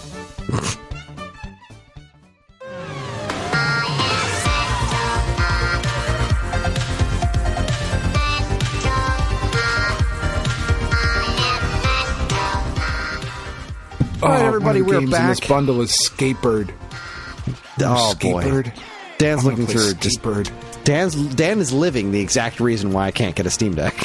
He's living through it right now. All right, let's talk about what's new at Stone Age Gamer. We had a pretty fun week this week. We got a big Humble Bazooka restock, including a couple of new products. Which ones are the new ones? Let's see. Let me go to products here. We just got the Fami2 NES, Famicom Accessories to NES adapter. I didn't mess with that one yet, but we also got the Fami BT, which we had a listing up for a while. I think this is the first time we've had that one in stock. It's a Bluetooth adapter for the original Famicom. Plus, he sent us these analog pocket cartridge slot covers. They're these 3D printed cartridge slot covers for the analog pocket. What's fun about this is that we posted something somewhere on Twitter, and somebody said, I wish somebody would make a cartridge cover for the analog pocket. And Humble Bazooka was like, yeah, okay. Came up with them like a couple of days. Bet. And then like a week or two later, here they are for sale on our site. Looks like we also got a couple of homebrew games. Looks like something Fire and Rescue and Gunhawk NES homebrews. But then we also got these what are they called? Quarter-size arcade cabinets. We've got a Teenage Mutant Ninja Turtles, Space Invaders, and a fucking Pepsi machine. It's a Pepsi machine USB hub that's like 1/25th the size of an actual Pepsi machine, including comes with tiny little cans, but it's also a USB hub. We just sold out of it. Yeah, that's awesome. That's we great. just sold out of it earlier today, but I'm sure we're going to order more of them because clearly they sold well. That's hysterical. And it looks like we're also going to be, but we don't currently have them, but it looks like we will be getting replacement GameCube shells in soon in a bunch of different colors. So that's something to look forward to. That's awesome. I agree. I love that. I love that we live... The world is a fucking nightmare. It's a dumpster fire. There's so much. But I love that we live in a world where somebody can be like, hey, this thing should exist. It would be great. And somebody sees that and goes, I got you, fam. Don't even fucking worry about it. Give me a day. And a day later, you can now purchase said item. That's incredible for a very specific audience. But that's fucking like, that's proper amazing. Couldn't agree more. Fucking, that's Star Trek kind of shit. Of like, I thought we should have this thing, so we have it. That's crazy. Love it. It fucking blows me away. I love it. Anyway, sorry. Well, with that, that's what's new at Stone Age Gamer. So it means it's time for my favorite segment, your favorite segment, everybody's favorite segment. Strap yourselves in for Week Old News. Okay. Strap yourself in for Donkey Kong Country Reviews. Welcome to Week Old News, where we talk about all the news that was new a week ago, and we're going to kick things off with a Kickstarter that I am tangentially related to. Go Nintendo reports NES Endings Compendium Volume 2 Kickstarter now live. The original, there was a Volume 1 book, NES Endings Compendium, which is a pretty cool thing, and they were looking for a publisher for their Volume 2, and Nintendo Force jumped up and said, hey, we'll publish your book.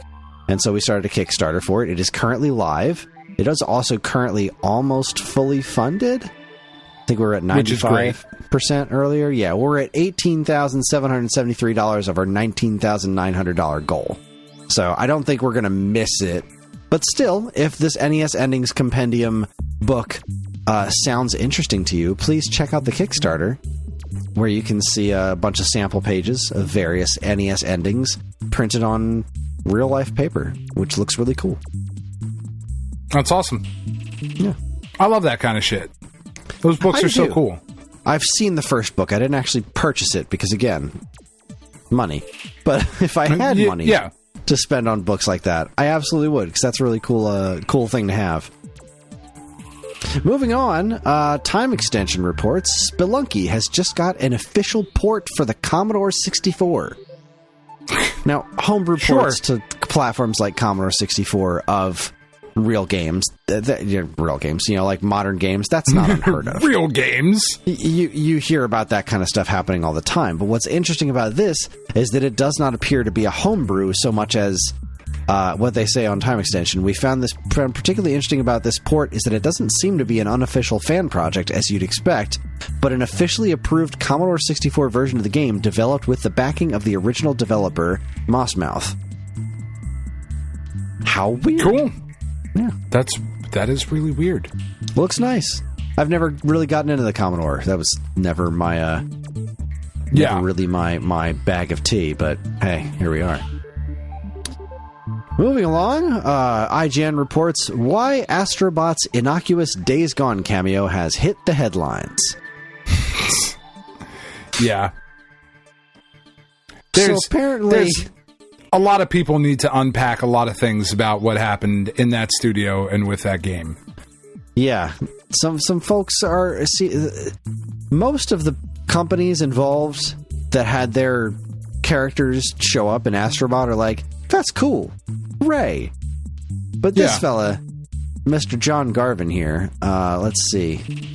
Quoting a tweet from Days Gone developer Ben Studio that celebrated the release of Astrobot with an image of Deacon Street, John on a beach, Deacon St. John on a beach, Garvin said, kinda sad that Deke has been reduced to promoting other games. Well done, Ben Studio.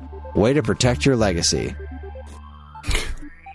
Now, this guy used to work for Ben Studio and is, from what I've gathered, a problematic person, and kind of shit posts about where he used to work. Is that accurate in what you've gathered? I would say yes. I haven't gathered much outside of whoever this guy is. What a shit thing to say. Like, yeah. No, I don't think they're gaining much out of having your character cameo in their game. I'm pretty sure it goes, like, I don't think Days Gone was a particularly successful game. And even if it was not that's the crazy thing. Days Gone was not a not successful game. Is this one of those cases of it just wasn't successful enough? Because I feel like Days Gone was supposed to get a sequel and then it got canceled. So I'm trying to find the sales numbers because apparently it was determined... Because that's been part of the shit behind it, right? So Ben Studio is first party Sony, and they were most famously tied to Siphon Filter, which is great. So then their big PS4 game was Days Gone, this big zombie thing it's pretty fucking good. It's pretty good. It reviewed well. You know, like I'm looking here, the lowest review I see is from GameSpot, a 5 out of 10. Most of them are in the 7 to 8 range out of 10, which is pretty cool. So the game sold, first 3 days after launch, it sold approximately 114,000 units in its first 3 days, which is pretty good. In January 2002, Days Gone director Jeff Ross claimed on Twitter that the game has sold over 8 million units as of 2020, which was debunked, and found out that in February of 2022, the game has sold 7.32. So he rounded up a little bit more than he should. Okay? But a game in this current console generation selling over 7 million units is pretty good. Right? Like, that's pretty good.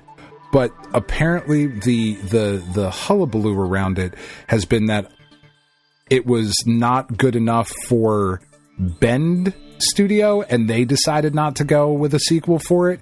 And then it came out, it was like, no, actually Sony was the one who said it wasn't good. So like, there's this, but it sold over 7 million units. From what I'm and now seeing this guy's here, just shit posting. I see a Twitter post saying, thanks to this tweet, I've learned that Days Gone 2 not being made was a Studio Bend decision. John blamed his game not selling well on discounts and, quote, woke reviewers. Sony made him take anger management classes because of how he treated his staff, by his own admission. He still harasses Studio Bend every now and then.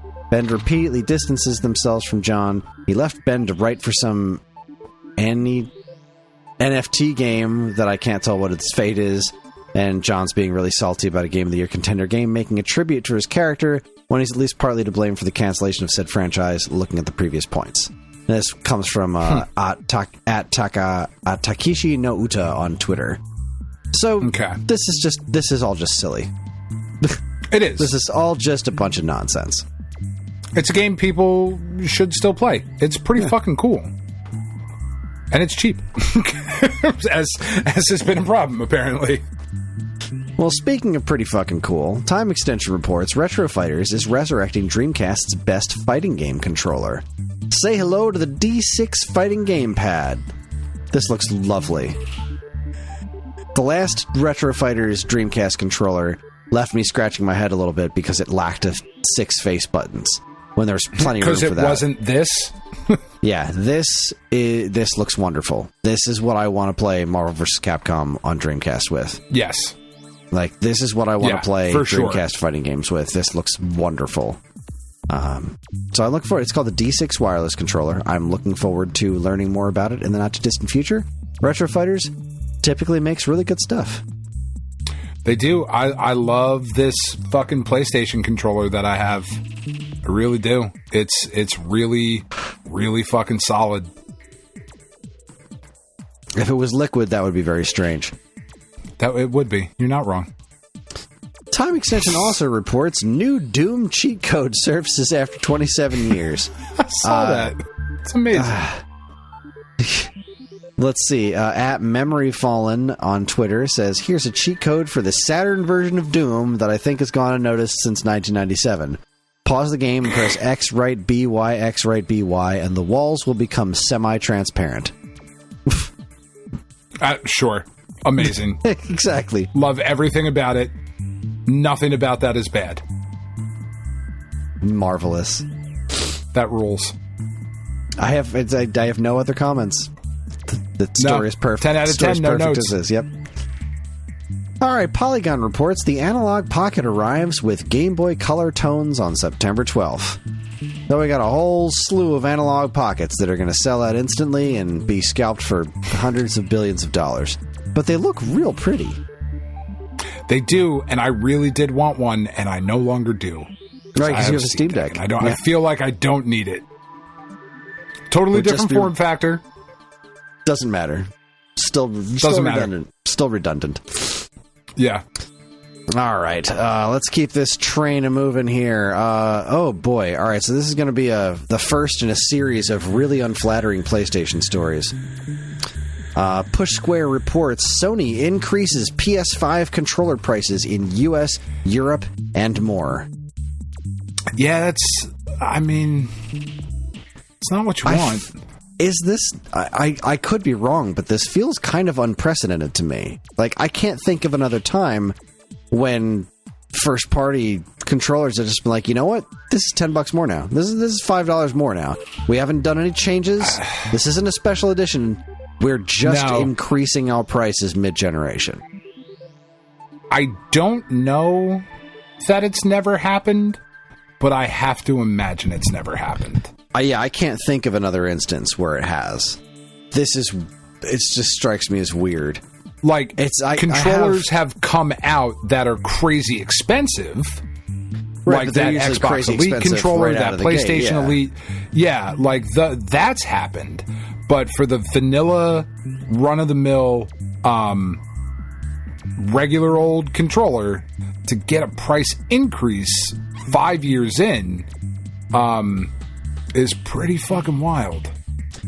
It's definitely emblematic of several much larger problems that I have with this entire generation of games. In fact, the last couple generations of games that there's chasing the wrong things, and it's just tech for tech's sake. It's just why competition is necessary. Yeah, they're not, because if Xbox was selling at the way it needs to be, because as we've said a million times on this show, the PlayStation 5 and the Switch are not in competition with each other. They just aren't. It's okay that they're not. It's different markets. They do very different things, right? That's okay.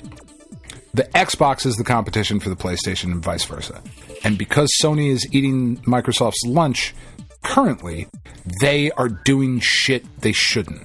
Because they can, because there's nothing to stop them. But even and that sucks, because we've been there before.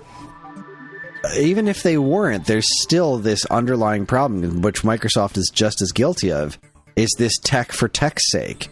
Like, oh yeah, by the time they moved on to Xbox One and PlayStation 4, they had not gotten anywhere near squeezing everything they could out of the Xbox 360 and especially PlayStation 3. Like, they just didn't. And then they did this whole next generation, which was not a huge leap as far as graphics are concerned. A noticeable one, but not a huge one. And by the time PlayStation 5 and Xbox Series came out, they were nowhere close to squeezing what they could have squeezed out of the PlayStation 4 and the Xbox One. Not even remotely close. Now, look at where Nintendo's at. Still operating on the way everybody used to do this shit. They're squeezing. I mean, they're really brushing up against the limits of what the Switch can do, and they're doing. Some people are doing some incredibly impressive stuff, and there are other games that are just like, all right, it's time for the next generation now. It's time to move things on. But that's 7 years later. It's time to move things on, right? And they have. And that's 7 years later, and to be fair, with a system that was underpowered on release. But that's the thing. And I'm not digging at it. It was comparison-wise. Exactly, in comparison. But I don't think that's what should have been considered underpowered at the time. Maybe for something that's handheld and docked. But like at the time, we're so much farther ahead than the market should bear. As far as like this next story, to continue this, moving into the next story, Sony officially reveals PS5 Pro during PlayStation 5 technical presentation. Obviously, the big story about the PS5 Pro is it costs $700 goddamn dollars, and that is a huge price. But that's not an unreasonable price for the technology that's inside of this unit. The problem factually is not, right? Exactly. Like, no spin, no, like, fanboyism. Yeah. Because I have no interest in this. A $700 game system with no disk drive, but that technology, that's what that costs now. We should not be trying to mass market that technology. This shouldn't be where we're at, because this is unobtainable for the vast amount of people out there in the world. Now, tech companies that like to not have limits on the games that they're making are going to be like, cool, I have PS5 Pro now, I'm going to build for this, and then I'll scale it down for the other platforms. Because that's what I want to do. Whereas this whole necessity is the mother of invention thing is where we get to see all this super impressive stuff that's coming from Switch. And you know who used to be the fucking best at that? You know who used to do that better than just about any? Sony. Look at the shit that was coming out the PlayStation 2 towards the end of its life cycle. Yeah. Look at what they did with that machine. They were so good at this. And then they just said, no, we're going to remove all barriers, price be damned. And it's just compounded over and over again with this weird arms race for all kinds of technology that so few people can even perceive. If you're going to get a PlayStation 5 Pro and you don't currently have a top-of-the-line television, you will never see the difference in what you're looking at. You're going to need to spend the extra $80 if you want the disc drive, if you care about your physical media. And if you're a crazy enough person to buy a PS5 Pro for $700, I feel like you might be the kind of person that cares about physical media. It also doesn't come with a dopey-ass stand. I don't know. Yeah, I don't know. Maybe not. I don't know. Yeah. I don't know if I would necessarily agree with that. I don't know that I disagree with that. Yeah, I guess upon reflection of the words coming out of my mouth, maybe I am wrong. Maybe this is just completely maybe there are a bunch of gay banditos going from village to Dell. Converting. Perhaps. Sorry. It's a Lewis Black thing. Yeah, I as much as I, to use the parlance of our time, dick ride for Sony. I don't. You ain't no Jeff Keighley. No, that's certainly true. It might have been Rumblemans who posted it in our Discord, which it really, if you're not part of our Discord, I don't post a lot. I read it all the time. It is a wonderful place and more people should be involved in it. Really, really just get on our Discord. It's wonderful. And I think it was Rumblemans.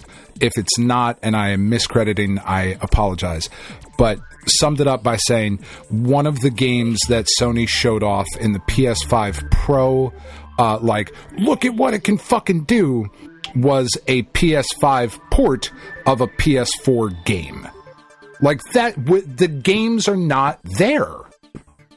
The games aren't there. The technology isn't affordable enough. It's not sustainable. Like, we're seeing it every generation. The returns are getting smaller and smaller. Now, I know Sony's still making a shitload of money, and I guess that's the part of the business I don't understand, but it seems like it's headed for a crash. It seems like what I'm looking at here is just not going to last. This dropping a $700 game console, it's not like nobody's making anyone buy this, but this is what they're going to be. This is what they're going to be showing off in trailers. This is PS5 Pro gameplay. You want your games to look like this? This is what you need to have. It is a luxury item on top of luxury items, and there's definitely been some, as you said, Sony dick riding out there. Jeff Keighley in particular went straight to bat, coughing up things about inflation. Actually, if you look at inflation. This is not even the most expensive system ever. But you know what? You know what doesn't take into account when you're bringing up that bullshit? Fucking wages have not caught up with inflation. Right. So if you want to throw that shit out there like, oh, inflation, you're just not taking into consideration. This really is actually a pretty solid deal. The 3DO was more expensive back when. The 3DO was a fucking failure, and people aren't making more money now. So yeah, $700 is still a whole fucking lot of money. It's a whole lot of fucking money. I don't care what you say about inflation. The $700 game system is just as unobtainable now as it was back in the day, because I'm not making more money now than I was making 15 years ago. No. So any of that defense of this, like, well, actually, if you take into account inflation, the Atari 2600 was like $1,000. Yeah, but you know what? Your dollar went a whole lot further back then. Like, inflation is not this be-all, end-all to say, like, well, actually, this shit isn't a lot expensive, so, yeah, you should be able to cough up $700. No, you fucking can't, because wages have stagnated for fucking ever. Sorry, that whole argument made me so mad. Of just like, well, actually. Like, no, fucking actually not. Because everybody's fucking poor right now. And it's lovely that you made a new PlayStation for rich people. But... yeah. Same thing with the Xbox thing that is coming out. The main issue... Because 100%, I am on your side with this. I don't. It's wild. I just don't. It's so unnecessary. Yeah, it's so unnecessary. What I posted in the Discord was a list of, I think, 21 games that are exclusive to the PS5. that, and truly exclusive to the PS5. Like games, not PS5 games that are on the PS5 and PC. Like these are only PS5 games. We are 5 years into this console generation, and there is a handful of titles that you can only play on the PS5. And now, after everybody has dropped, because let's be honest, a lot of people got their PS5s for way more than $500. Yeah, scalpers wouldn't be scalping if people weren't paying. That is a fact. Like, the $700 that you're going to pay for the PS5 Pro is less than what people were paying for PS5s from scalpers. If you can fucking get one, which you can't. So, like, you won't be able to. Don't worry about it. But 5 years into this console generation, 4 years, whatever it is, and there's a handful of games that are only playable on your system, and now you're telling me that the best way to do it is to get this even more powerful system. It's just an ask that doesn't make any sense. Unless, like you said, this is really just going to be, if you don't have a PlayStation yet and you've got the money to burn, then yeah, this is obviously the tech that's in it is worth the money. It is. It's cheaper than the Steam Deck that I just got. To be fair, right? No, I don't think it is. I thought, wasn't the OLED like $750? Am I wrong on that? $650. I think it was $650. Oh, okay. It's comparatively priced to the fucking Steam Deck. Regardless, like, it's comparatively priced to the Steam Deck, and you could do a lot fucking more with the Steam Deck, and like you're not. Now, of course, another thing taken into consideration: the Steam Deck at $649 has a 1 terabyte and an OLED screen. This is the top of the line. Yeah, but the PS5 Pro has a 2 terabyte hard drive, solid state hard drive. It doesn't have an OLED screen. It doesn't have a fucking disk drive. It doesn't have a fucking stand. But it's got a 2 terabyte hard drive. The tech is there, right? The tech is absolutely the tech is there. It just is. But the games aren't. They just aren't. And they're also taking forever to make because the technology is too advanced for developers to actually keep up with. I've been saying this since the Xbox 360, around the Xbox 360 generation of like, we used to work with platforms until we squeezed everything we could out of them because you could do, it was, again, the necessity is the mother of invention. You would do interesting and cool shit, and because releasing hardware is expensive. And once the Xbox 360, Xbox 360 jumped the gun because Xbox wasn't competing with PS2. So Xbox 360 came out way too early, and when that game came out, making games for that system was more expensive than it used to be of the previous generation, because now we're dealing with high definition for the first time. We're dealing with this more powerful platform that's going to require more resources to make the games, and that shit had not caught. We weren't there yet for that to be a sustainable long-term business, right? And by the time we started to catch up, why was the 360 a success? What did it have? It had games. It had games. It had Xbox Live. It had Halo. And it had Xbox Live. Yeah. So even though everything you're saying is 100% correct, it came to market at least a year earlier than it should have. The Red Ring of Death is fucking proof of that. But 100%. But it had something to sell you. It did. And then we started to catch up. And then the next generation happened. We started to get to a point where, like, these games look great. PlayStation 3 and Xbox 360 games still look pretty goddamn good. They do. They do. And people were except for Shadow of the Colossus. Still couldn't play that till the 4. Oh, God. Still couldn't handle it. That fucking game. And, like, it didn't need to be that way. It really didn't. I swear to God, that just comes down to that developer not being good at optimizing. Because, like, that game's gorgeous, but there's nothing happening in it.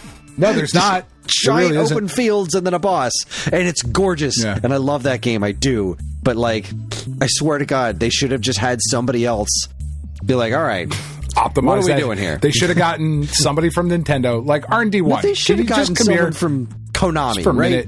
They should have gotten somebody from Konami. Because remember, this is something I feel like people might not remember from that generation.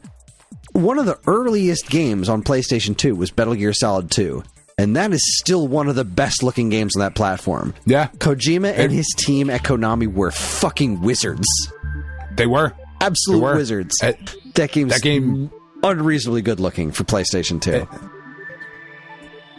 But by the time we caught up, by the time we got to the point where developers were really getting a handle on that system, they were already moving on to the next one. We were already moving on to PlayStation 4 when we hadn't caught up to what the PS3 was capable of. And because of that, then the costs of everything behind the scenes kept ballooning. And corporations were never going to eat those costs, so everything else started becoming more expensive, or they started shoehorning new ways to make more money from the games that you've already paid for. With, you know, we started to see your loot boxes and your microtransactions and all that stuff. Yep. There's live service wasn't always a thing. It wasn't, and it's infuriating. Games used to just be games. I shouldn't be so mad that this thing exists, right? The PS5 Pro exists. I don't have to buy it. Nobody's making me buy it. It's fine. No, but it's certainly, but it's indicative. It's this giant larger white monolith that is like, this is the embodiment of the opulence that has become the game industry. And it's just, when you look at the overwhelming success of the Switch, and not necessarily success, but at least excitement surrounding a project like Astrobot, I can't not look at it and be like, how the fuck did we go so wrong? Like, it seems so obvious what the right thing to do was, and this ain't it. I think I know the answer.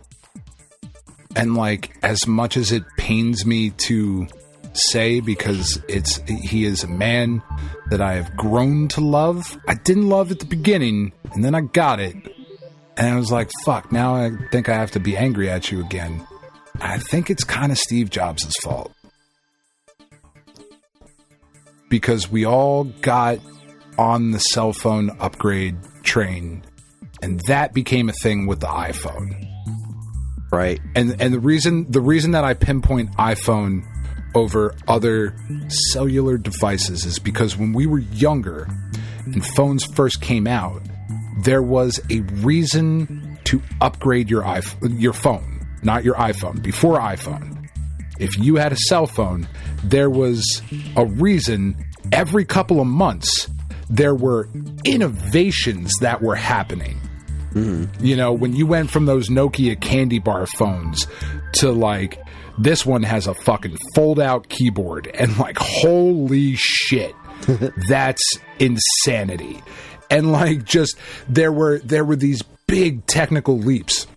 And then the first iPhone came out, and that first press conference that Steve Jobs gave, where he came out and he's talking about a new phone, a new iPod, a new, I forget the other thing he said. He said there were 3 things that he said it was. And he was like, did you get it? It's the same device. It's iPhone. And it was just this incredible thing. And then the second iPhone came out. And for a little bit, even with the iPhone, there was innovation. But then we had all fallen into that cycle so hard by that point, and Google copied it, and Samsung copied it. They all fucking did. Where we upgraded because it was new, not because it was necessary. Or even beneficial, honestly. I just got the 15 Pro Max. I got it for Father's Day this year. And I was one of the people who, I did not have an iPhone to start with. I think like my first iPhone was the iPhone 4. And I upgraded my iPhone every generation up until the 12 Pro Max. And once I got the 12 Pro Max, I didn't upgrade again until this 15, because there wasn't a reason to. And I just watched everything that iPhone just talked about with the new iPhones coming out, and I don't need to upgrade. I don't need it. You don't. I could, there's a lot of really cool shit it can do, but this thing is nowhere near tapped. Nowhere near tapped for what I use it for. And it's the same thing with where our video game systems are now. We just upgrade because that's what we do. High-end tech has iterations now. I could be way off on that. That might have nothing to do with it. I don't necessarily think you are. I don't think you're way off on that. I feel like it does, though. But I think that... Because we do it with TVs. We do it like with the whole thing. This has now fucking 20... And you could see all the nits. Like, shut up. Like, I know it's important, but we're now talking about things in televisions that most human eyes can't even actually fucking detect. Mm-hmm. And, I gotta have it though. The thing that I think where I think you're right that this is again the video game industry chasing trends of other aspects of technology. But I think the difference is that at least the phone ecosystem seems to have fallen into a position of you don't need, they seem to be fallen in a position where you don't actually need to upgrade. They're not making the new iteration so that everybody upgrades with every iteration, because my 12 is still being supported fully. My 12 can do just about, it can run all the current operating systems and everything. It's so... Yeah, that's the thing. I didn't need this one. Yeah, well, I mean, if your phone breaks, then you need the new one, but... Sure.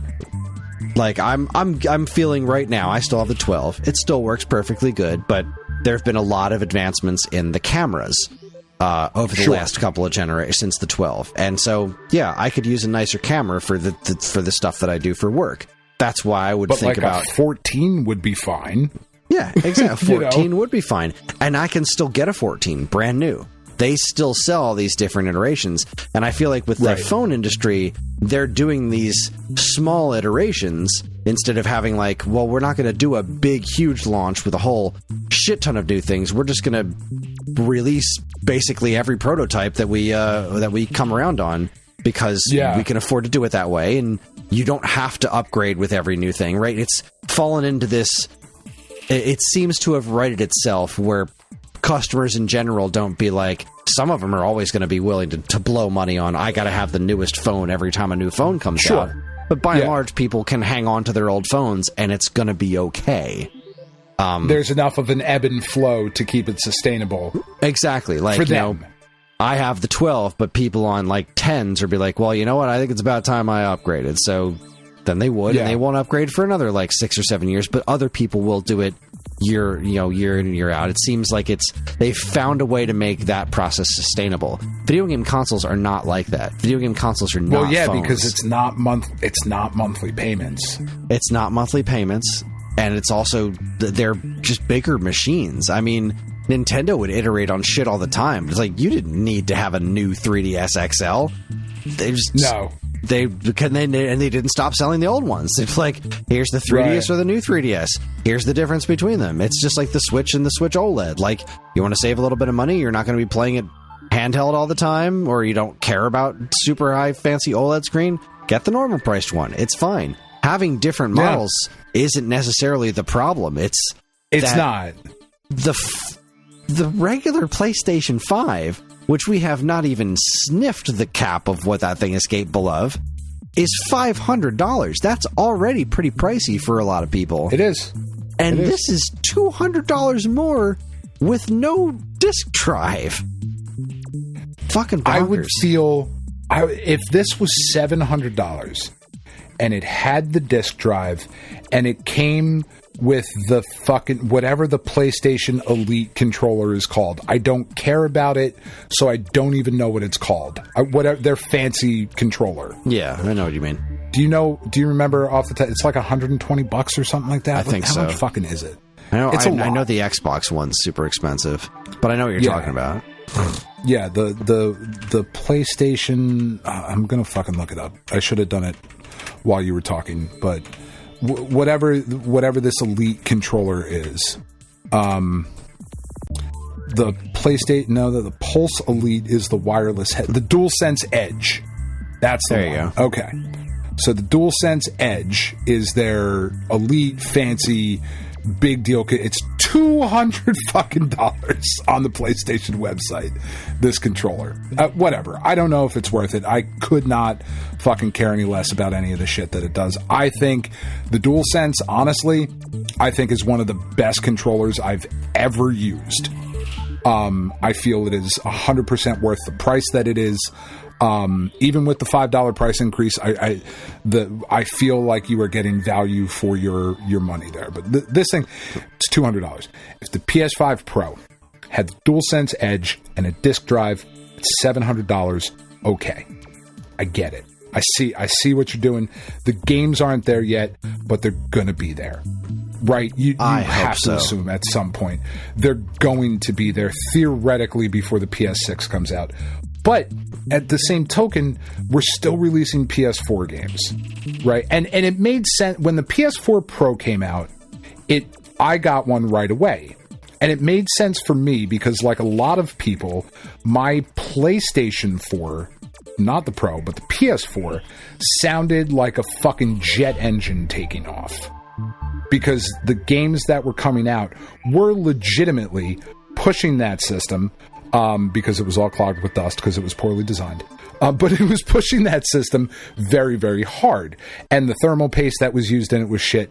And all of these these mistakes that were made in the production of the physical console almost necessitated a refresh. And some of it was fixed with the Slim, some of it was fixed with the Pro, and some of it stayed when the Pro came out, because my Pro eventually sounded like a fucking jet engine as well, because it was pushing things so hard, and the fans and the cooling and all of that.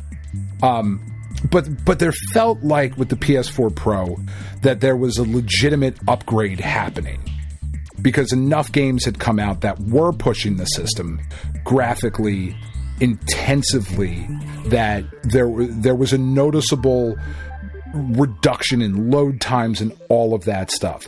The PS5 vanilla out of the box is so fucking powerful already that there's just not, like I said when we started talking about this, one of the features in their video was a PS5 Pro enhanced visual of a PS5 port of a PS4 game. That's how few games need this fucking feature. It's insane that it exists, I think. And I love Sony. I love the PlayStation. I play Astrobot and I'm filled with all of these fucking wonderful feelings. And then this shit happens and I'm like, man. And like you said, that's the crazy part about this, is that nobody needs to buy this. And hopefully nobody will. But we both know that that's not going to happen. You can't get PS5 disc drives already. They're already being fucking scooped up by scalpers because that drives this market. And ultimately, that is where, like, you follow the fucking money, you know? You just follow the money. It's just so frustrating. That it is. Goddamn. It is an annoying thing. And, like, we probably would have felt this strongly about, or maybe we wouldn't have, about the Xbox announcements that were coming out. Because we said similar things a couple weeks ago. Like, who the fuck is this for? Yeah. Right? Like, what are you doing? This is nuts. Because you're still, because at least with Sony, like, Sony has released games, big flagship titles for them. Spider-Man 2, a gigantic flagship title, tentpole for fucking the PlayStation brand. Spider-Man 2 is only on the PlayStation 5. It is not on the 4. It is not on the PC. Microsoft is forcing developers to make sure that their games are playable for the Series S. So, like, you're already cutting your developers off at the knees. You have to make this for the low-powered system. At least Sony sometimes is like, nah, this is just PS5.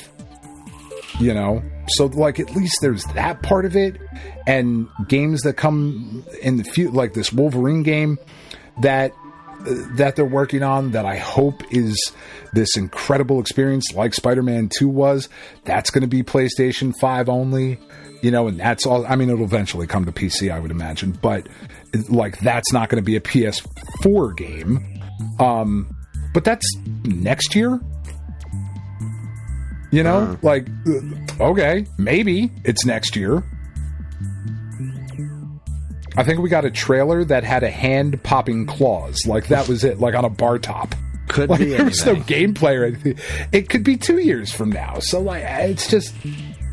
it's a wild thing, man. I hope it fails miserably. I really do. And that's a weird thing to say. And I hope, dear God, I hope Nintendo doesn't see this and lose their shit. I don't think that they will, but if the Switch 2 comes out at $500, oof, that's not a crazy ask. It's not, but it's going to be a lot for me. It's going to be a lot for most people, I think. $500 in this man's economy is not easy to come by for a lot of people. A lot of people. Most, I would argue. It's not an easy thing to come by. But wouldn't it be weird? I think it might even be... I think it's okay to say that it might even be weird looking at the current console market the way that it is, looking at things like the Steam Deck, looking at what things like the Analog Pocket consistently sell out for and are incredibly hard to get at times. And Mr. Console, and I know that there's cheaper ones, but FPGA stuff, all of these different things that exist in the console market to get these experiences. It might even be a little strange if it's not $500. That's what I'm expecting. I hope it's $400. But I'm expecting the Switch 2 to be a $500 console. Because... yeah, see, I'm half expecting the Switch 2 to be the same price the Switch is now, and they lower the price of the original Switch. But what, $300? Maybe they don't really have to. What's the cost of the OLED Switch? Because it's got to start there. Yeah, right. It is probably going to have an OLED screen, so maybe I think it's going to be. It has to. OLED's $350. Okay. I think, and it's got to have a bigger hard drive. Yeah, it's $350. Yeah. Okay. So you've got to have... what's the hard drive in the stock Switch? Nothing? Yeah. 3 gigabytes, I think. 64 gigs. Okay, so nothing. With what the size of games now, that's laughable, right? To compete... And again, we talked, it's not necessarily competition. I don't... Sure. But... to be a new console coming out to get people hyped and interested, you've got to push those features. So even if you've got to have a 256. I mean, that sounds laughably small, doesn't it? Well, not for Switch games. I mean, I guess if they're going to be bigger but Switch games, 2 is going to be different. Yeah, Switch 2 is going to be different. But then again, we're looking at. I'm expecting a Switch 2 to be about as powerful as PlayStation 4. We get Switch 2. You're looking a generation old. Yeah. But then you're still looking on PlayStation 4. You download God of War, it's 80 gigabytes. Just one game. You know what I mean? I don't know how you fit that on a cart. An 80 gigabyte Switch game. I don't know what any of that looks like. Obviously, that's just none of us do. But 256 as a standard hard drive seems just laughably small. But even that, OLED screen, 256 gigabyte hard drive. That's a $400 console, right? Yeah, without controller. Without controller upgrades that are obviously going to be there, new tech that obviously has to be in there, whatever crazy fucking gimmick they're going to put in, because it's Nintendo, and of course they're going to Nintendo. But Nintendo also is extremely good at memory conservation. Tears of the Kingdom is 18 gigs. That game's which is fucking insane. enormous. That's 18 gigs. Like, But it was also the 3D SI 3D. What was the one that came out that was so overpriced and they were like, "Fuck, we're sorry." Oh, it was the original 3DS. The original 3DS, right? Yeah, Yeah, I feel that like they came learned out that. and they was They like, learned "No, that fuck." lesson. I hope that's what I was going to say. I hope they learned that lesson. They hope- showed that they learned that with the Switch. They could have priced the Switch higher, and they didn't. But they could now. I'm just saying, like, I hope it's 400. I'm hoping for 350 and then price drops on the older hardware. That's what I'm hoping for. I would Super be Mario fucking Odyssey. shocked. Guess what the file size was for Super Mario Odyssey? Like 6 gigabytes or something like that. 5.7 gigs. They're Damn. fucking crazy. Like, that's incredible. It is. That's incredible. The game even sure that, doesn't I look mean- crazy compressed. No, it doesn't. You know, I don't know, man. I don't know. I just don't know. If it could come out at 350, you've got your clear winner. Again, they're You know? not even really competing with them. They're just totally different animals. But like, that's a hell of a value proposition versus it's literally half the price of the PS5 Pro. And that just sounds crazy. It does. It's half the system. It is. It would be at that point. I mean, I know we're rambling. I know this is going on for a while. I enjoy this kind of wild speculation. I hope everybody else does too.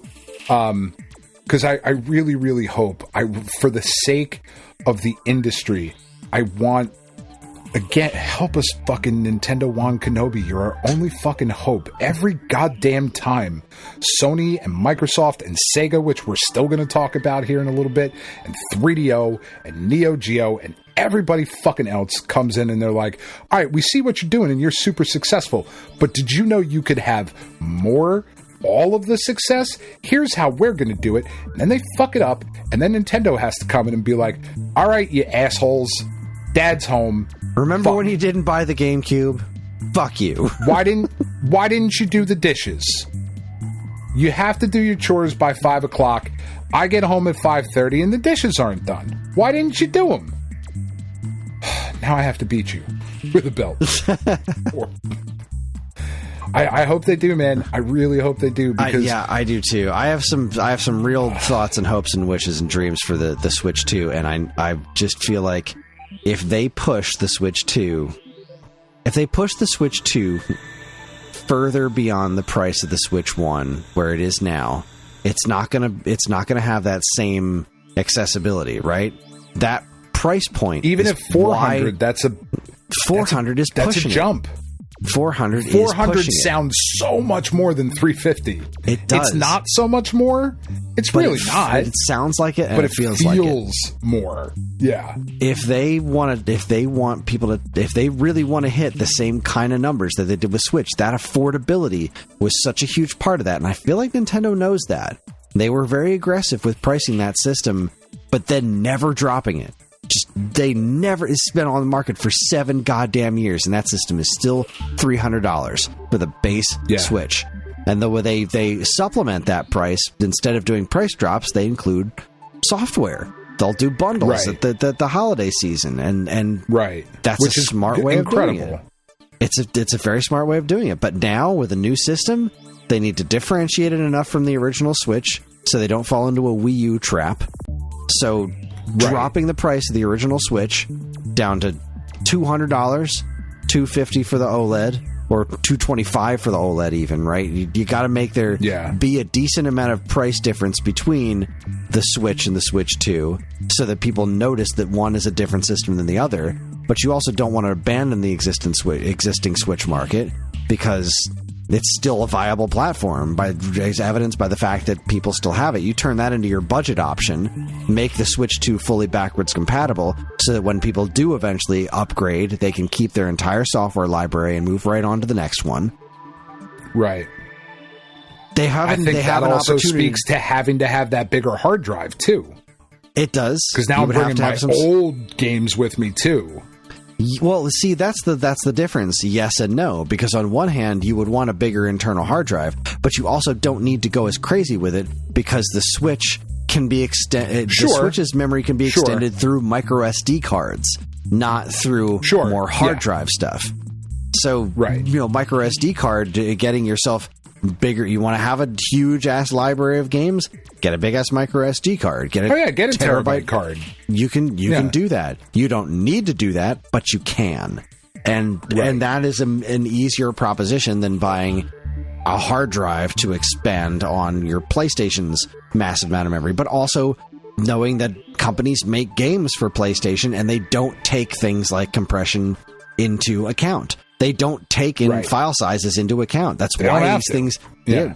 Fuck it. It's your problem. If it's going to take 4 hours to download this game, fuck you. This is the game that we made, and it's not going to be optimized at all. All the textures are going to be completely uncompressed, and the 4% of players that have TVs and strong enough systems to notice it, they're going to look at it and be like, wow, this is the coolest shit ever. And everybody else is going to be like, why is this taking so long to download? I'm playing on an LCD TV. Like... I've got component cables somehow running my PS5 Pro into my CRT. The one thing that I worry about with Nintendo, the two things, because the one thing is Nintendo, as we have pointed out in the past, is going to Nintendo, and they make some weird fucking decisions sometimes. I think, the price of the Switch was where it was because it had to be. The Wii U was just such a disaster that it had to be cheap. So if they... And the Switch 2 does not have to be cheap. Well, on one hand, it doesn't, but on the other hand, it does. They learned the lesson with the DS, that if they just rest on their laurels and say, well, DS was massively successful, so we're going to launch the 3DS at this price point that's going to make us a decent amount of money, it's just going to sell. And then it didn't, and they had to drop the price. So they learned that lesson.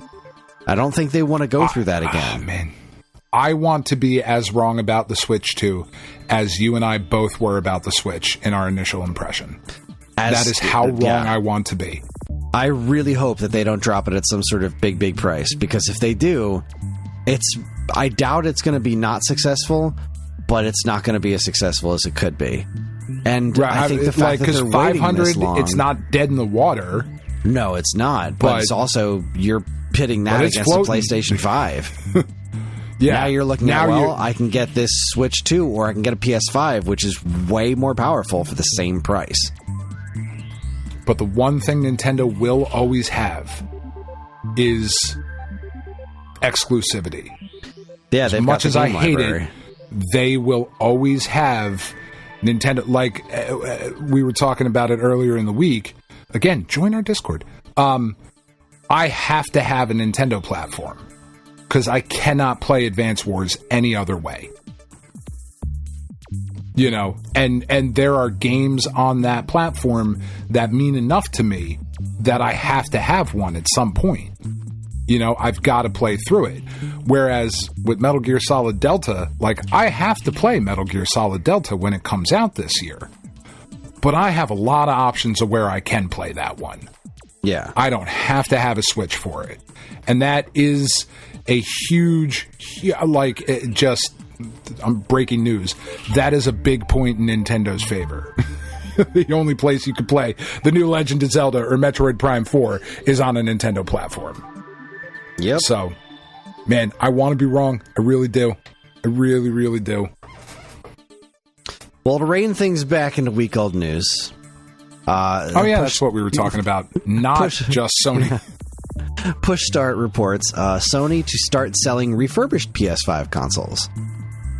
So you're going to be able to get a PS5 refurbished for like $100 less than a regular one. $400 for a PS5. Refurbished, but still. And man, I got to tell you, at $400, it's a lot of dollars. But you are going to get a system that has a really, when like accounting for PS4 as well, which you have to, there's an incredible library of games. And as we talked about with our starter kits, surprisingly enough, like a lot of the modern games can be had for pretty fucking cheap. That is the truth. Yeah, I don't know. It seems like a solid deal. Man, if you can find, like, if Sony's selling a refurbished PS5 for like $400 and you can walk into a video game store and maybe get a used PS5 for like $350, $375, somewhere, like, you're down in those kinds of numbers now you're talking about, like, all right, you really fucking should. If you can, you really should, because that's the son of a bitch about this generation of gaming, because this generation of gaming sucks. I feel like is the general feeling that I have on it. I think it sucks overall because of all the shit that's going on around it. Like, and I'm talking all the platforms, fuck everything. However, I also got to play Spider-Man 2, and I just fucking love that game. It's one of my favorite games that I've ever played. There are some truly incredible experiences, and it's even hard to, like, delineate between the generations, because I originally started playing Ghost of Tsushima on my PS4 Pro and didn't truly love it until, again, through the generosity of all of you beautiful, sexy fuckers, I got the PS5. And then it was like, oh, yes, this is where it is, because I can actually hear the game now. Because I'm not just listening to my PlayStation 4 die a slow fucking death. Like, I can hear, and oh my God, just an incredible... There's these really beautiful, worthwhile, creative, interesting pieces of art that can be experienced with this generation, but just everything else that's gone around it sucks. And that's... it's a weird place to be. Because I'm sure you're about to talk about layoffs in a second. Soon. First, I need to report that Kotaku reports that Sony has removed failed hero shooter Concord from everyone's PS5 accounts. Because digital means they can. Exactly. This is the thing that's so scary. On every platform. They can just say... That's not a Sony thing. Everybody can. Everybody can just say, you no longer have access to this game. Even if you bought it, doesn't matter. You have no access to this game because we have decided you don't. Like, you can't even boot it up. Now, granted, you couldn't do anything with it anyway, but still. Sure. I still have Mario 35 on my Switch. Right. I can't play it, but I can boot it. Nothing you can do with it. There's nothing I can do with it, but I can launch it. I can look at it. I can look at it. Just reminder, that's a thing that can happen, and it makes me sad. And I'm not saying that to, like, come to Sony's defense, because it's an undefensible thing, in my opinion, to do. But if you buy anything digitally, you don't actually own it. You purchased the license to launch it, is all you've done. It's all we've done, because I do it all the time too. Speaking of the digital physical thing, I'm realizing now I didn't actually find a specific news story for it, but we alluded to it earlier in the episode. It was just showed up on Twitter that on the European Capcom account that the Switch version of the Marvel vs. Capcom collection in Europe is a code in a box. Which nothing should ever be that. That is not physical. That is not a physical version. It's just not. And the fact that it's not available right now, why would anyone wait until November to buy a code in a box when they can just buy the digital version now? Like, it makes absolutely zero sense. Because I want to have the artwork. Sure, but, like, then why wait? You're going to wait all these extra months to get this game so you can have an empty box on your shelf? That's fucking bananas. It's fucking bananas. Weird. I'm hoping that it's not the case in Japan and North America. It hasn't been confirmed yet, as far as I know. But it fucking better not be. It would be weird if it wasn't. Like, and is that an indication? And man, it wouldn't that's actually frequent that it's been Europe has gotten the shaft with Code in a Box a handful of times, and North America and Japan have gotten the actual cartridge, which is why Europeans are so happy. Well, they should stop fucking buying it. They have. I don't know why they keep doing this. Because, like, they'll just import the North American one because they're region free, so who the fuck cares? It's just so weird. And they speak a bastardized version of our English anyway. Fucking Europeans. Ugh. That's right. Except for Banjo Guy Ollie. The only good one in the bunch. But, like, wouldn't it be an odd thing if it was Capcom's Marvel vs. Capcom fighting collection where it was like, Switch cart's just not big enough. We got to go bigger. Like, that would be a weird one if that were the reason. Which I doubt it is. Let's see. As of yesterday, Resetter says the physical Switch edition of Marvel vs. Capcom Fighting Collection Arcade Classics will be a Code in a Box for Europe. JP and NA have cart. I don't know where they're getting... Man, I hope so. That'd be great. I'm looking for the confirmation on the North American and Japanese ones having a cart, but... Capcom US says otherwise. Looks like it's just Europe getting the Code in the Box. Best Buy has the game listed as a physical and always lists Code in a Box stuff differently, so it does seem that's good. Yeah, it seems like we'll be fine. Because that's what you want. Like you said earlier in the show, that game is going to go away at some point. Yeah, that's because it just does. The licensing for that last forever. But that's a game in 10 years. You're going to be like, let's fucking go. Let's play Marvel vs. Capcom 2. Got everybody unlocked. This is going to be just... I'm going to pull out the Switch.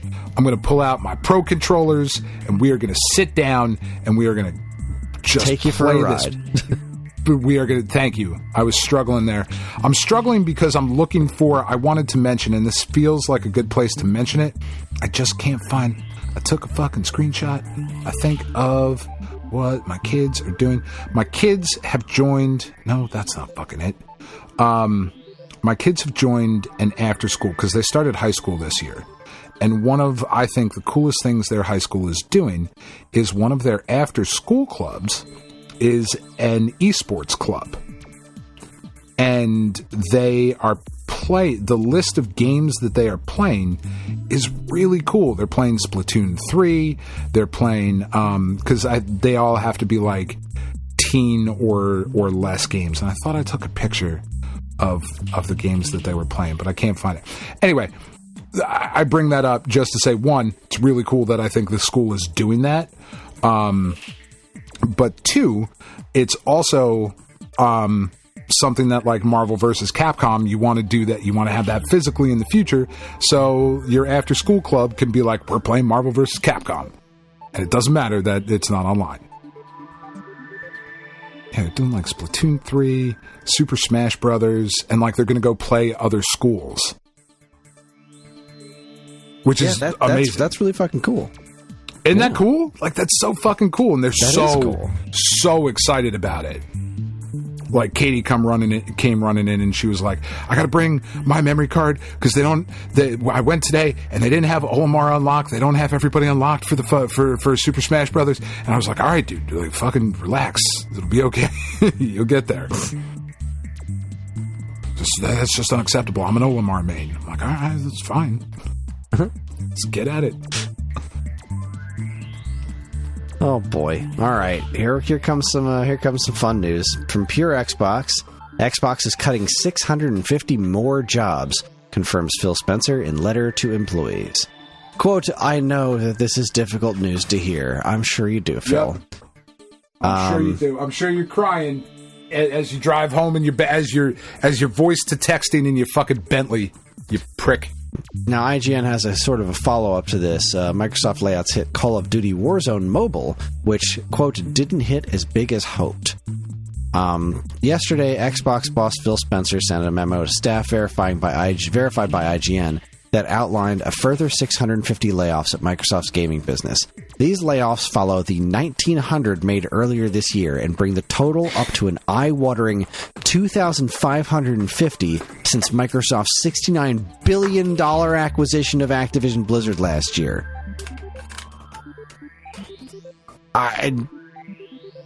The whole thing is nauseating. The coolest part of this entire story is if you think back to when they were having the FTC hearings, arguing against this very thing not happening, promising that this was the thing that wasn't going to happen. Oh, no, we're not. There's not going to be these big, massive layoffs. No, over 2,500 fucking people are out of it. Like, for what? I fucking hate it. It's so gross. It's so fucking gross. Absolutely. I just, there's this industry right here is not great. But then we have this story. Isn't. This is the opposite end of the spectrum. This is where I find fascinating. Push Square reports Annapurna Interactive Exodus sees entire staff resign. Apparently, the games portion of Annapurna Interactive wanted to spin off the entire. Let's see this. The post says the entire staff, video game publisher Annapurna Interactive, has reportedly resigned. The label, part of billionaire film producer Megan Ellison's Annapurna empire, had been negotiating with its owner to spin off as its own independent entity. According to Bloomberg's Jason Schreier, these talks broke down, prompting President Nathan Gray and around 24 other staff to resign. So, it looks like they were after some sort of deal, and the company did not want to give them that deal, so they all fucking walked. I mean, which is awesome. It is awesome. That's I have to their assume choice. They had a backup plan that they were all going to go like start their own studio or something. But this was not layoffs. This was their choice. That's fucking cool. And what, like, Annapurna Interactive, for those who don't know, is an important voice in this creative medium, like in this art form. Oh, in the indie space, they're one of the top indie storytelling companies out there. Yeah, by far. Cocoon, that won tons of awards last year. It's Annapurna Sayonara Wild Hearts. Sayonara Wild Hearts. Stray. Hohokum. Just tons and tons. Unfinished Swan, Kentucky Route Zero, like all of these games that they've published for, they might not have been the original publisher. They come like other things, whatever. Donut County, What Remains of Edith Finch. Like they've done ports of like Flower and Journey. They're an important company. And bravo to them for standing up for what they believe in and being like, nah, dude, if we're not going to get what we want, we're going to walk and we're going to do our thing. And we're going to do it together. Like, that is so rare to see people have that kind of solidarity in the face of losing your job. That's crazy. Well, that wraps up Week Old News.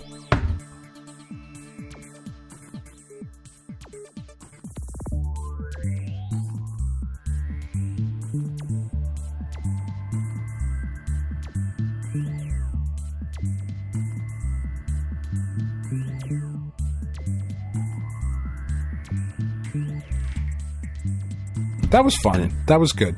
Thankfully, we've only been at this for over 3 hours, Chris. This is a good long episode. It is. I'm cooked. I cannot go anymore. I am not capable of doing a Dreamcast retrospective, I am sorry to say. It's all right. Dreamcast sucks. The Dreamcast is wonderful. $99.99 was the best launch I've ever been a part of. I'm sure I've talked about it on the show before. I bought the system, a VMU, Sonic Adventure, Soul Calibur, and House of the Dead 2 with 2 light guns. It was the most exciting video game launch I've ever been a part of, and I worked in video game retail for 18 goddamn years. Nothing came close to this. Second best was GameCube. That was also really fun. But the Dreamcast was amazing. I love the system. I wish I could talk about it all night, but I fucking can't. It's after midnight, and we haven't even touched our feature topic. I just don't think I can do it. I mean, what do you think? Fair. Can you do it? Can you stay up for another half an hour? I mean, I can, but mostly because my Dreamcast story is I eventually got a black one that I had like 3 games for and then sold it. I was not my biggest Dreamcast thing. Honestly, truly, my biggest, and because I do honestly think that we've talked about Dreamcast enough on this show. It would have been fun to go a little bit deeper, but I think we've covered it plenty with our starter kits and all of these other things. My favorite Dreamcast memory is playing it at college, playing Virtua Tennis specifically against my good friend Nick, because his roommate would disappear for weeks at a time. Like, college was just not for this kid. And he left his Dreamcast there. So, like, I was hanging out with Nick, and we were playing, like, Spider-Man on the PS1 and whatever. And then, like, one night, we were probably drinking or doing something, and it was like, let's play Virtua Tennis. And thank God that this kid, who I don't even remember his name, I took a bunch of, like, hardcore and punk CDs that he left there, too. He left his stereo set. It was fucking weird. But he left his Dreamcast. He left Virtua Tennis. And that helped build a friendship that I have to this day. Same thing with you, Kris, of playing Soul Calibur on the Dreamcast in the Hall of Justice. Just Lizard Man.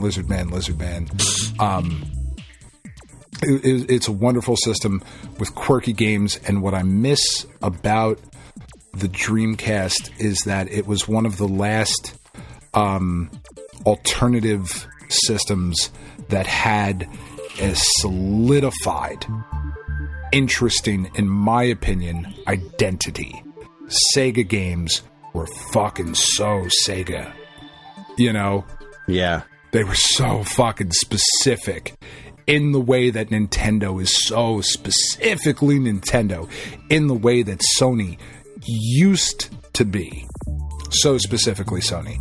I think the loss of Sega as a console maker, while perhaps a benefit overall to the gaming industry of having things available multi-platform, has also been a detriment at the same time, because Sega has lost a lot of, in my opinion, what made them such an iconic, interesting voice in the overall conversation. How's that? How did that go? 10 out of 10. Love it. Cool.